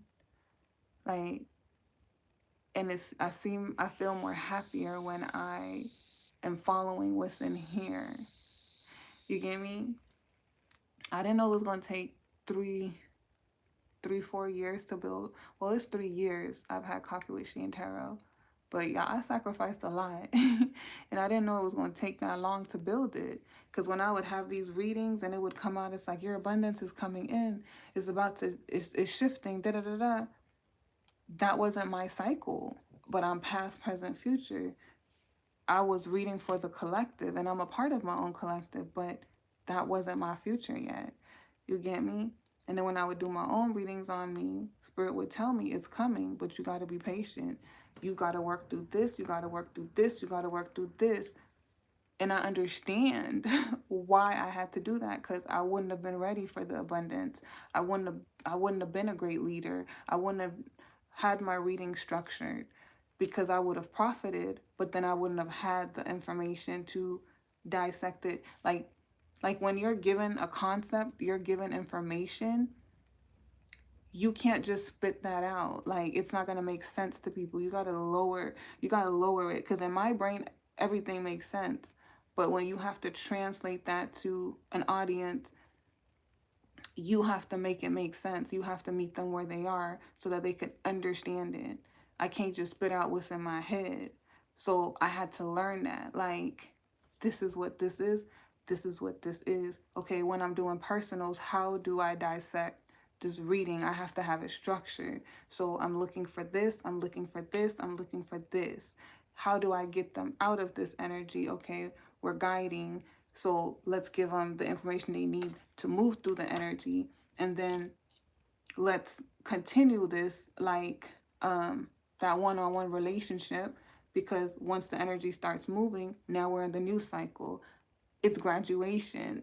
Like, but you got to do the inner work. And I've had clients that since I started offering personals, which was 2 years, no, I would say a year, maybe a year and a half. I think a year and a half. I've been doing personals on and off, maybe 2 years on and off. But the clients that I've had from the beginning, I've seen growth in their energy when they come back, because, and some of them be on my same frequency. So I know the ones that are in my cycle, and I know the ones that are moving through certain cycles. But like I said, I had to learn that about myself. That took a lot to learn, because I know nothing about being a leader. I knew nothing about like leading a collective, let alone learning how to use my gift to help them heal. I know how to deal with myself. So then I have to learn how to talk to people, make people comfortable, but also let them know who I am. Like, I'm going to be real with you. I'm not going to lie to you. I'm not going to sugarcoat anything, because my goal is to help you. So you can't be scared to hurt people's feelings. Like, you get me? And I'm not saying because you're intentionally trying to, but they might not like the information. But if you got that fear in you, how are you going to help anybody? You scared to talk to them. So it's, everybody just have to like open up their mind, go on their journey, take it as it resonate. But just when I say take it as it resonate, that means apply it to how it works for you. Because if it's helping you heal, cool. But don't be delusional and take it like forcing it when it's not that. Like, you get what I'm saying? Girl, yes, we live in the same life. See, each collective is. Every collective isn't living the same life. So you guys that resonate with my readings, y'all live in the same life. But if you go to other readers and you don't connect to their energy, you're not living that life. But there's people that are living that life, because that's where they are. That's why I say I can't help but give to my collective. As I elevate, you guys will elevate too, because that's who I am. So we're only going to keep elevating together. The storylines is only going to get broader and broader, like bigger and bigger. You've had dreams about your twin. Why I keep hanging on to the could have, would have, should have. You have to look within, because sometimes it's like, it's the illusion of what, like feeling like you missed out, right? Like, but it's also because that's a dream that you've been stuck in. You have to create a new one. So it's like I'm a Pisces, so I'm a dreamer. I'm always in the dream realm, but I don't dream like I used to anymore. I think that I've learned how to be more grounded, but as a young Pisces, immature Pisces, unevolved Pisces, Oh my God, reality was the hardest thing for me because dreaming, the fantasy, the illusion felt so much better. So it was always hard for me to accept that that wasn't the reality. So anytime, and I figured out why I get disinterested in things, because every time that illusion bubble would be popped, I would get mad. Like, it's not my fantasy, then it's not this. I don't want it. So I feel like it's just being in love with the idea, and wanting it to come into reality, but not accepting the reality of what it is. Once you accept the reality, and then you shift your perspective, that if it was gonna be something, it would have been that. You get me? Because at the end of the day, they made their choices, and their choices, even if it affected you negatively, it create pain, heartache, they still chose that. So that that you should crush that dream and let go of the shoulda, woulda, coulda, but it has to first start off with the acceptance of it wasn't and why it wasn't, and then really ponder on that. Like, how did that person really treat you? Did they fight the connection? Did they pull on your energy? Did they get things out of you and then they would run away? Like, because when you're real with yourself, it's like none of that shit felt good. It made you feel used. It made you feel low. It made you feel insecure. And then it's like, that's how they treated me. So then why am I worried about the should have, could have, would have? If that's how they made me feel and that's how they saw me, that person was not worth my love, my energy. it it's a process, but it's like you really got to deal with it. You get me? And it hurts. I've been there. It hurts. It hurts to have to face that truth. It hurts to have to admit that to yourself, because it's not a pleasant feeling. And then your pride is involved too, because it's like, well, why wasn't I good enough to be chosen? Sometimes it's that you are too good. That's why you weren't chosen, because they knew they couldn't offer you what you deserved. And spirit knew they couldn't offer you what you deserved. But in your mind, because you wanted it and you couldn't have it, you felt like you deserved it and you lost something. But that's the lie. That's the lie. The lie. The truth is you were protected, and what you have is so much better. So the universe wants you to have what's better. That's why you have to go on that healing journey, so you can open up to what the universe has to offer you. Because when you're closed off, that's you saying, I don't want it. I only want what I want. And the universe is like, that's not how it works. Because especially when it comes to a person, people have free will. So you could say you want that. The universe is like, okay, well then stay there. Let this person go in and out. Let them treat you how they want to treat you, because you so fixated and you want that, have that. It's like the parent that's like, you're in an abusive relationship and we're trying to save you. We're trying to take you out. You complain that you don't like getting beat on, but you keep going back to it. So you know what? Go ahead. Go get beat on. And even though that sounds mean and hurtful, because I know it's hard for people that are in that relationship. I'm not being not sensitive to that, but I'm just real. You're still making a choice to be there, regardless of why you're making that choice, right? You're making a choice to be there. So that's how the universe treats us. It's like, I'm going to give you what you're asking for, but I do know what's best for you. But you also have to let me show you what's best for you. And if you don't want to show me, you want to fight, I'm not going to fight with you. So that's how I see it. Like, it's like a parent and a child. And it's really just us having to be honest with ourselves. That's the first step, because it is difficult. Like, when I had to be honest with myself, like, and I loved my twin flame, my first twin flame, from 13 to 29. That's a long ass time. I got married at 21, so I was still in love with my twin flame. And the reason why I got married was because he rejected me. He broke my heart. So I literally settled with my ex-husband. My ex-husband knew that, because I was never a liar. I was always honest. He knew I was still in love with my twin flame, but he also knew that I was loyal. So I wouldn't cheat. That eventually, in his mind, was I'll get over him and I'll love him. But I couldn't love my ex-husband because I wanted my twin flame, and then uh, he didn't give me a reason. Like, I was stuck on the bond we had, the emotional intimacy. I didn't have that with my ex-husband. So he didn't give me a reason to like focus on him. The only thing that kept us together was partnership, the kids, right? But I didn't want love. Like, I didn't want his love. He wasn't a bad person. He just wasn't what I really truly wanted in my heart. I was stuck on my twin flame. So when I started awakening, it was because my twin flame was pulling on my energy. He was in a relationship. Music is his thing. So he loves music, and so do I. And music reaches me. So certain songs started to play, and my mind would draw to him. Because I learned to cope without him in the relationship that I was in. It was like he was always in my heart, but I didn't focus on him, but he was in my heart, right? And then I reached out to him. I reached out to him while I was still in my marriage, and I told him, like, I need a closure, like, but it started off with me just checking in on him. And then he was in a relationship.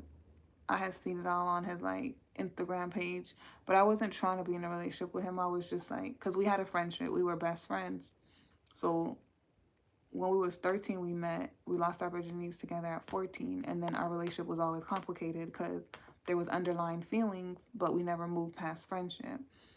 But he knew I was in love with him. Like, that's how the heartbreak happened, because at 21, I confessed it. It was like, how long are we going to keep doing this? But he wanted to keep living the fast life. He wanted to be with all these other girls. It was never about love. We loved each other. It was there. It was evident. Every time we was around each other, we step into a room, people think we're together because the love was there. But he didn't want to ruin what we had. He knew that if he kept me as a friend, I would be there while he's out here having all his fun. And then when he's ready to settle down, I'll be there. And it's like this unspoken thing we always had. And I always had dreams about my twin. Like, and I was having a lot of past life dreams. I had dreams with him in every different stage, as children, as older people, high school. It was just like, I could not get away from them dreams. And all them dreams had the same concept of him dragging me down. I had a literal dream one time where it was like him dragging me to hell, and like he watched me go to hell. And like he had got to heaven, and then I stayed behind. It was a rapture. There was another dream where he was like, and this was real life because he was popular and I was like the nerdy girl.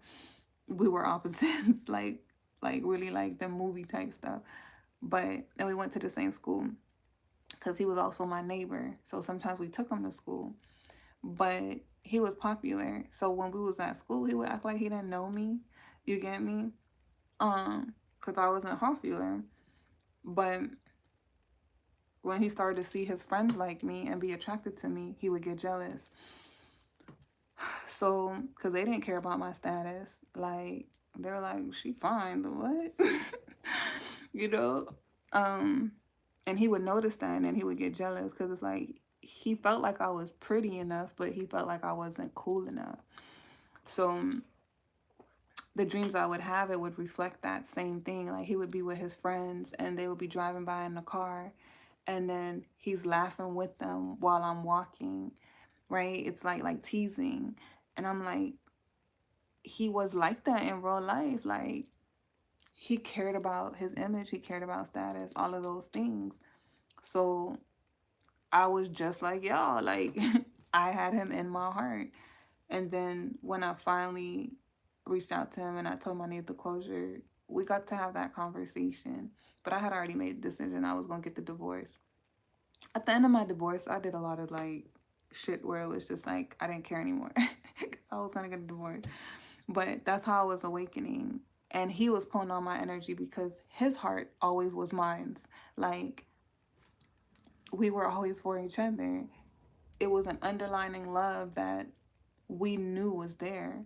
So regardless of who he was with, regardless of who I was with, it don't matter. It don't matter how much time has passed. When we come together, we're just the same. It's like we're picking up where we left off. So I understand the dynamic. This was before I knew about twin flames. I had that twin flame relationship with him. And he and I saw the psychic abilities. I used to always say, like, one day he's gonna lose me and he's gonna really regret the fact that he lost me, seeing me happy with somebody else. And something in me always used to try to stop that from happening because I just knew. And then the dreams never made sense. But we had one dream where we got married and I was like, oh, we're gonna get married. And then there was another dream I had where he was a cheater.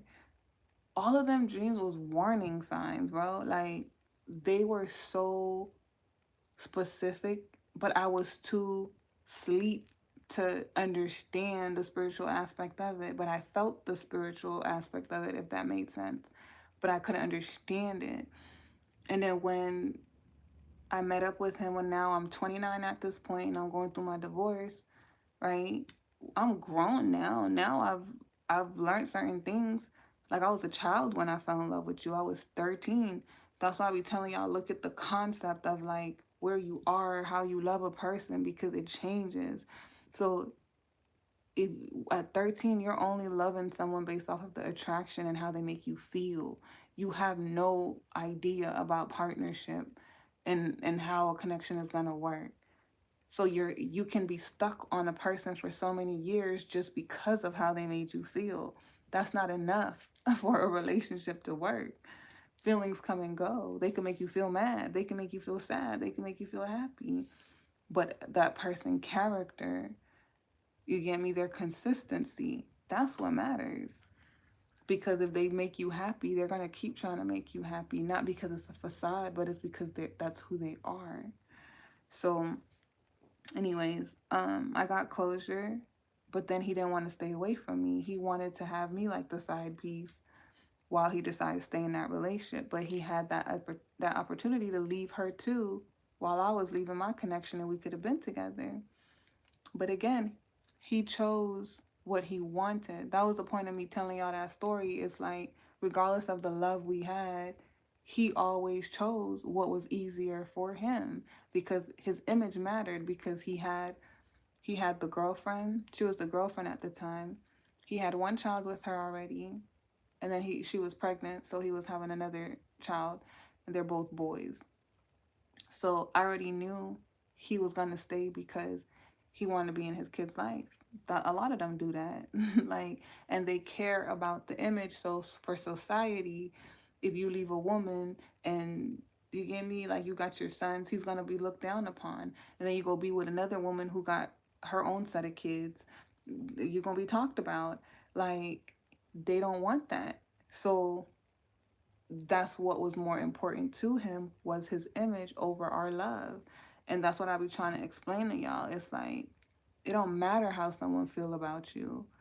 If they're not making that choice to choose you, that don't matter.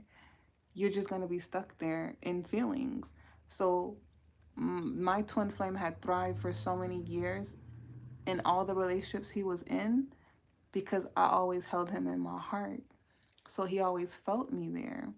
So he never had no real reason to leave because he knew I loved him, and he was happy getting his cake and eat it too, until he finally got roped down.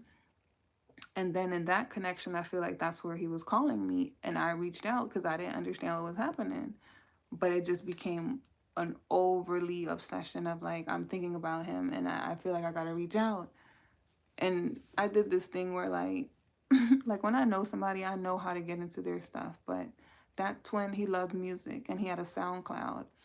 And I would go look at the songs he liked, right? And how recent they were. And all the songs, and I would listen to them. Because music is how we communicate.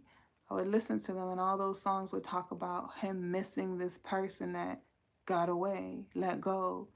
Who's that person? The person being pulled in, right? So it's like, you just didn't want to do what you needed to do for us. But when we started interacting again, he didn't want to go. He didn't want to go. His girlfriend had to call him to come home. I mean, I was a hairstylist, so I was doing his hair. But even after I would do his hair, he would sit around like he didn't want to go home. And I didn't have sex with him because I already knew what he was trying to do. Like, the choice was either you going to choose me or you going to choose her. And that's what you did. But after that connection, like, that's when I met my shadow twin. My shadow twin came in because I was breaking away from him, and how I healed through that, because it was painful. It don't feel good when your friend, like, you ride for somebody and your friends is telling you, like, they don't love you, they don't care about you. Like, you get me? That's that pride, but you gotta eat that up. And that's what happened to me, because everybody was telling me that. And I'm like, no, they don't get it. He do love me. He did, but he didn't love me enough to choose me. And that's the reality I had to accept. Like, he didn't love me more than he loved his image. He didn't love me more than the other things that he chose. So it doesn't matter. I need to let him go. And it hurted. It hurted to have to accept that, because in my mind, it was one day we was going to be together.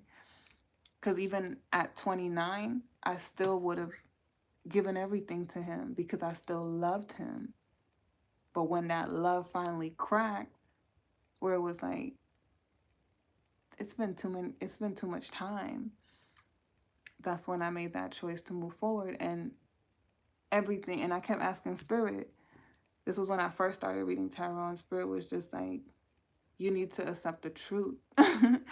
Like, because I would ask Spirit, and Spirit would just say, I have all the answers already. Like, I swear to God, I wouldn't get a yes or a no. It's like, you already know. And what I already did know was my intuition saying, like, you know, this is not the one.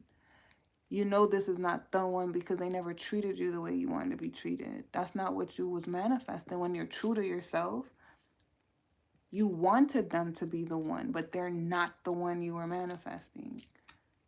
So, yeah, I don't want to get into the second twin flame because we're just going to get long, because I'll be repeating myself a lot. But for those of you guys that are new, that was your little story time.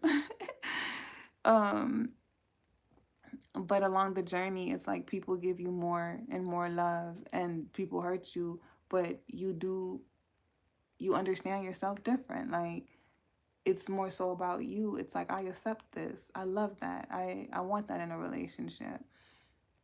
And then that's why I say sometimes even somebody from the past you let go of, you might cycle back around after your journey and realize that that person had all the qualities that you liked. Everything you met in a new person, there was one person who had all those qualities, but they made a bad decision in the past.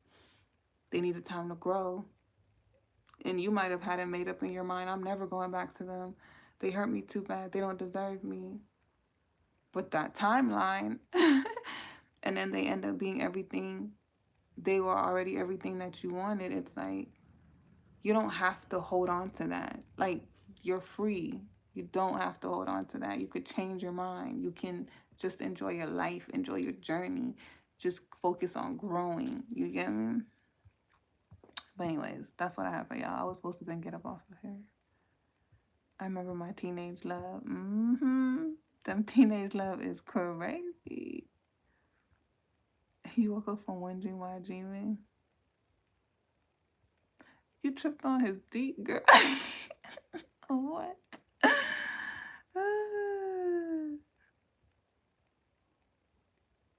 That's nice. You like telling people happy.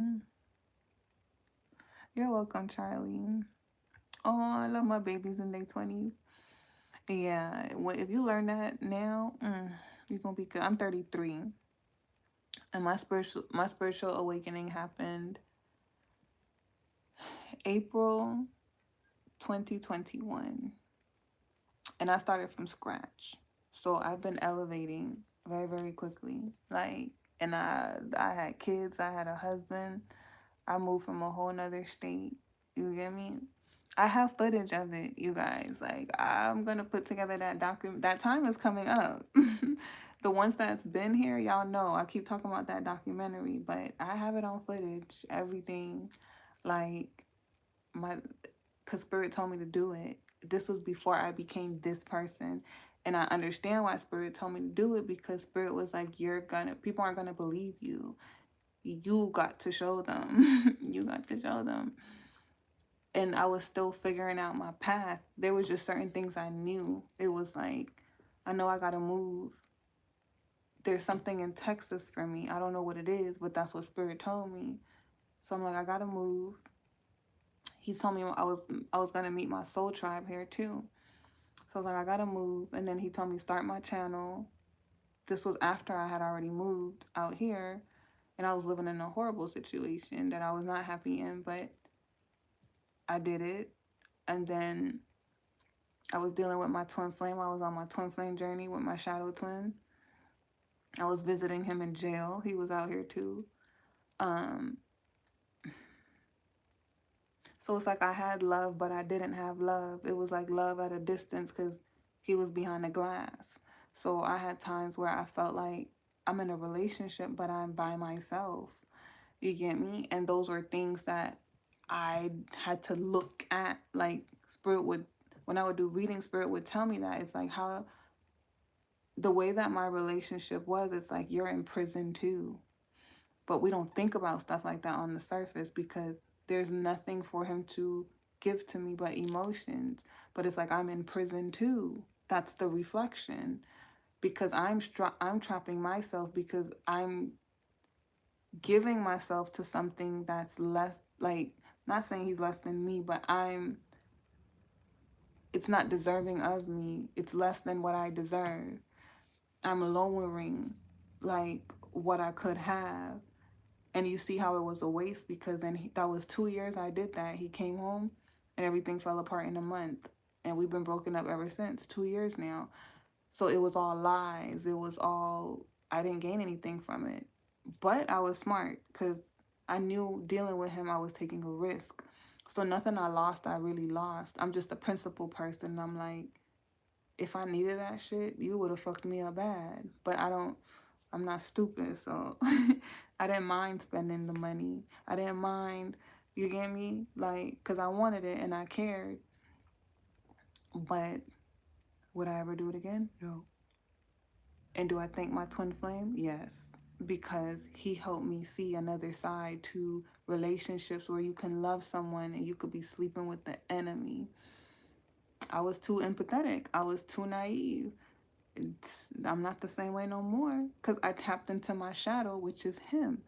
He reflected that to me. He broke that naive empath and awakened my shadow because I had to face it in front of me. The person I loved the most, I loved him more than my first twin flame, and I was in love with my twin flame. But that was me. That's the other half of me. You get me? So I was vulnerable. He used my vulnerability against me. The whole empath narcissist dynamic. But he wasn't a narcissist up front. He mirrored me. He was the light energy that I was. So I felt safe. I felt protected. I felt seen. And then the mask fell off and it was like a whole monster behind there. But that monster was me. The monster was things that I didn't face. Because in my mind, I always thought the world was, everybody got good in them. That's why I stayed in that first twin flame connection for so long, because I was too naive to see it don't matter how he feel, he's still making this choice. Because then we're delusional. We're focused on what we want and not what is happening. But that's what I told you. I struggled with accepting reality. I wanted to stay in the illusion because it felt good to be in the illusion, but reality was harder to accept. But I'm thankful I broke through the illusion, and my twin helped me break through the illusion of myself because of how empathetic I was, and I thought that was the right thing to be and do, to be so sacrificing. And it's like, it don't matter how much you sacrifice, people gonna still take your shit, throw it in your face, and tell you you never did nothing for them. And that's exactly what he did. 2 years I supported you in jail, even while I was building myself up, 4 kids on my back, and I would go drive and see you. I had no support, and you gonna tell me, like, you didn't ask me to do that? I didn't do nothing for you? Like, you get me? That stuff is hurtful. It's crazy. But I'm so thankful for it because Oh boy, when that shadow emerged and I finally just was like connecting to her and then I got good at wielding her, because it was a challenge. It was like, now I'm ready to go off, right? Don't mess with them empaths. They have the most anger in them, okay? But it broke my own illusion that I was so sweet and that I was so perfect. So when you stop thinking like there's good and there's bad, you you accept yourself, because it's like we're always trying to find a reason to be better than somebody else to prove that we're good. We don't have to be better to prove that we have to be better than ourselves to prove that we're good. Like, not over somebody else. So when you start seeing the world as it's just choices and there's consequences, good or bad, that's all karma is consequences of your actions. So if you put love out there, you're going to get that back, even if you don't expect it the way you want it. I mean, if it don't come the way you want it or expect it, it's going to come back. But it's also, it's like the universe is saving it up. Like, if you don't know that a parent is saving up money for you, and then you graduate high school, and they're like, here's $200,000. You don't, what the fuck an 18-year-old gonna do with $200,000? If you wise, you can do some good things with that. Like, if your parents taught you right, you get me? You'll know how to use that $200,000. But you didn't know you was gonna get that after you graduated because they were saving it. That's how the universe is. It's like, they gonna get their karma. That's why, you know how sometimes you be like, how that person is flexing, they successful. They are like one of the biggest scammers. Because the universe is saving it. It's like, we don't gotta dish it out right away. Let them enjoy themselves. Like, you know. Then when they get that karma, is anybody surprised? No, because they had it coming. When you get your karma, everybody's surprised because they didn't expect you to get all that good shit. But you put that out there. So it's not a waste. Like, it's just, life is full of lessons. It's full of ups and downs, but it's so rewarding when you choose to be on the good side, the healing side.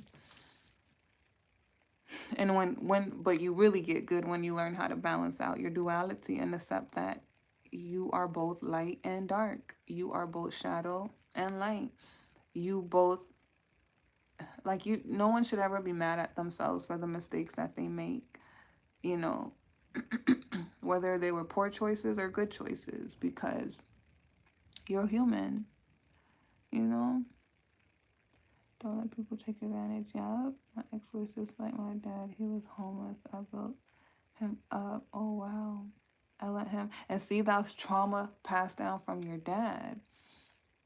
Like, I love what this journey reveals to us, because it's like, damn, some shit really was just programmed in me. So I don't know who I am.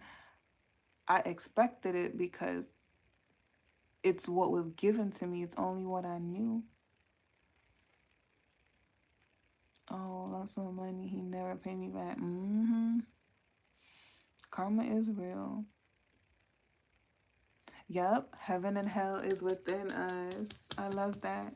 I remember I never used to understand that concept. And then it's like, as we kept going, I was like, yes, hell yeah, it is.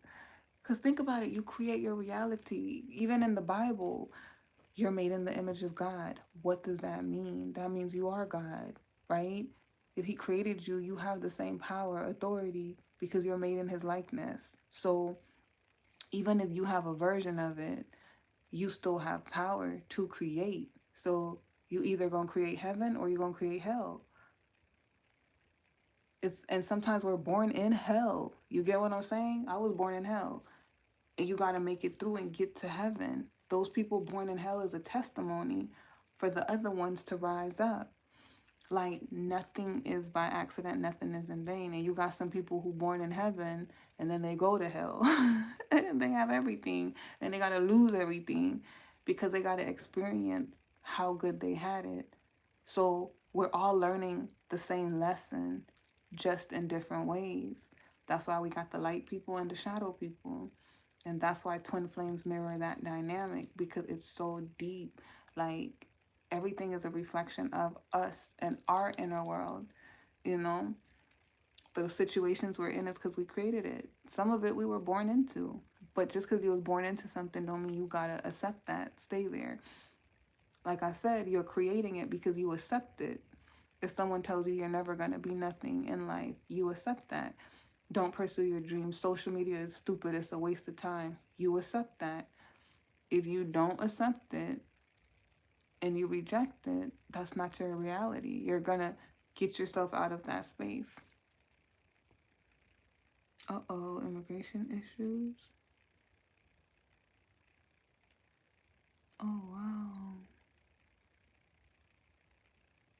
Girl, it's probably good you didn't have a baby with him. Power of the subconscious mind. Okay. Yep, everything happens for a reason. Was feeling tearful today. Glad I caught your words. Thank you. Yes, but see, it's that moon. It's the moon cycle. Those are good. Those emotions. I don't know if it's retrograde too, but those emotions coming up are good. That's what I saw in the reading. You guys are crying, cleansing, cleanse. Allow that cleanse because the new cycle coming up is you're gonna see why those things didn't work out, why it didn't happen. Like the universe knows best. You just gotta learn to trust it because the universe is you. It's you. That's how powerful we are. Like the universe is us. You know, some people make it look easy, like, oh, it's so easy for you to manifest. You get everything you want. They're just built different. But that don't mean that you don't have that same power. You get me? Or they don't have that same power. Whoever is looking at that other person like, you're more powerful than me. It all starts with your mindset. Like, your mind. If you shift your mindset, your perspective, it's going to turn into your reality. It has to.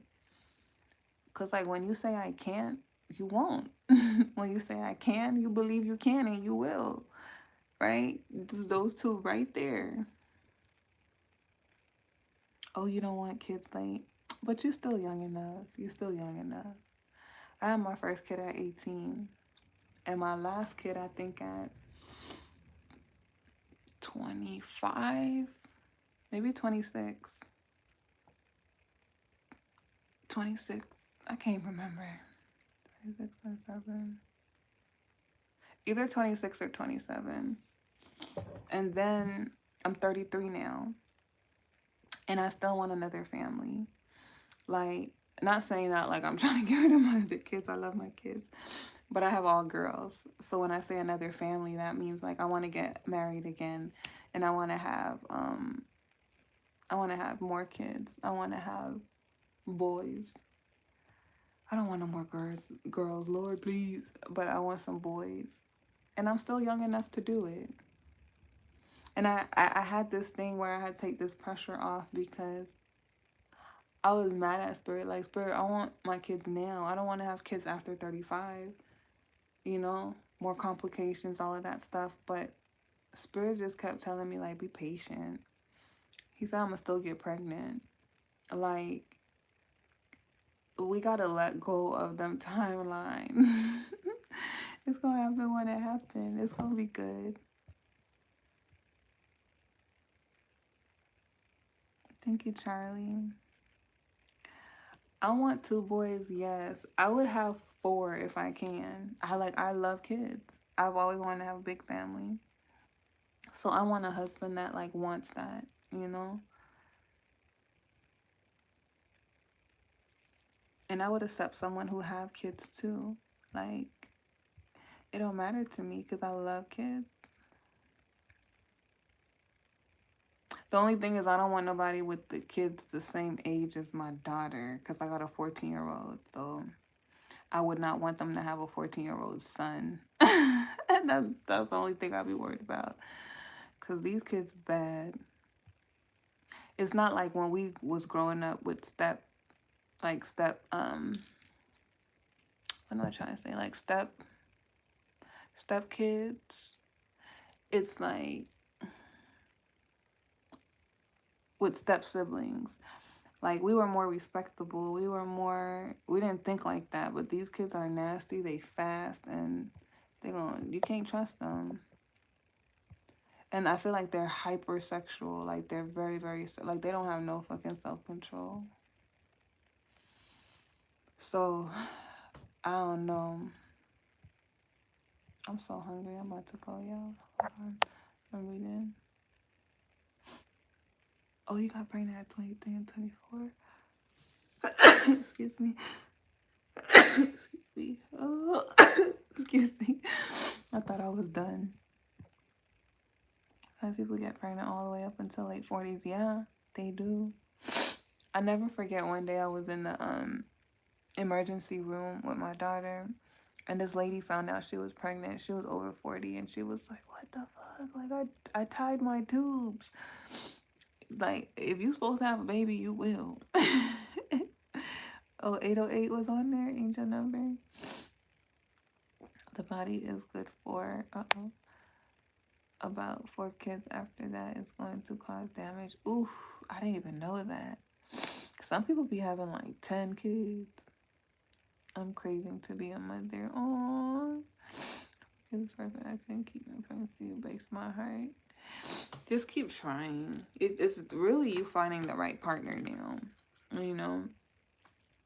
And there's always adoption too. I know most people don't want to do it.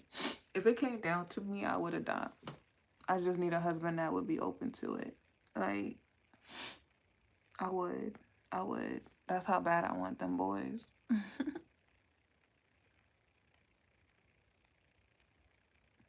Yeah. Focus on that money, because then it's like you want to be able to take care of them too. Oh, you're adopted, Viva? How was that experience? The most I've been is I was in foster care. She was trying to adopt some of us, but our parents wasn't going to let that happen.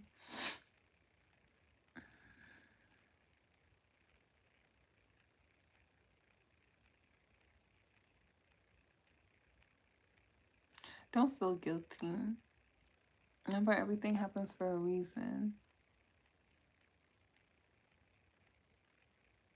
Still experiencing adoptee syndrome is real. Oh, wow. They call the primordial one. Let me look that up. Where's my other phone? Oh, it's not next to me. I never heard that before. Primordial wound. Primordial.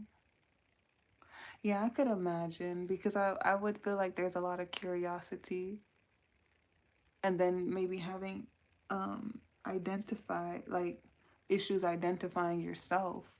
It's already hard growing up and trying to figure out ourselves, but then when there's no like blueprint to go off of, or origin, what did you say, origin to go from, then it could be confusing. Like, even if you have great parents, because my first daughter isn't from my husband. She's from my I don't know what I was about to call him. He's my ex. The person I got pregnant at 18, he was my boyfriend, but he was a drug dealer. And I took my baby away from that. Like, he knows about her, but he leaves us alone, because at the time he knew I was married, and he's one of them people that's like, he wanted to marry me. He changed his life. I'm proud of him. He wanted to marry me, but he wasn't even in the right headspace. And I was a single mom at 18. And then my ex-husband came in, and he helped me raise my daughter when she was 5 months old. She lives with him right now. All my kids are there. So all my kids are always together. And she knows, like, she doesn't, that's not her biological father. And we told her when she was like 7. He cried. She didn't cry, but he cried. Because that was the first, we never said step parents, none of that. That was the first time we had to like acknowledge that, like, she's not biologically yours. Like, there's somebody else that fathered her, but he's not in the picture. So it's like, he got past that, and then it was difficult for both of them, but I feel like for my daughter, she didn't mind when she was young, but now she's older. She's 14. We've had talks about it, and I always knew that day would come up. But it's one of them. I know where he is, you know. It's just one of them situations where I feel like it will be better for them to get to know each other as adults, because he willingly, like we didn't talk about it, but we know what happened. It's like he let her go because he knows she has a father, and he knew he wasn't going to be able to be with me. So it was, and that's his only child. Like, he always told me that he would never have kids with anybody else if he couldn't marry the mother. And it's like that. But he's not rejecting her. Like, he would form a relationship with her. She would just have to come to him. But I always knew, like, she's going to be curious about her biological father. Even if she said, it's okay, I have the love of my father, it's still like, you got to be curious, you know? So I feel like it just affects you, because there's certain things too that you just inherit from your parents.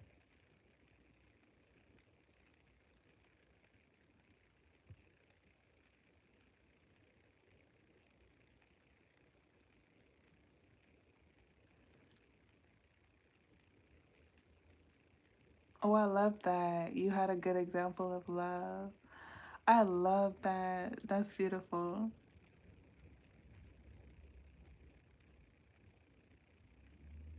Yeah, that is true.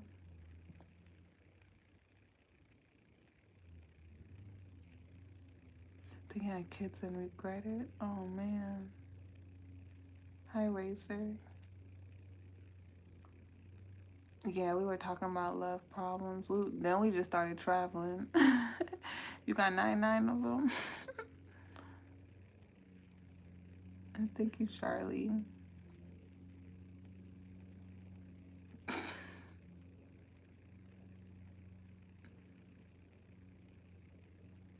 And thank you, China. You trolling, Razor.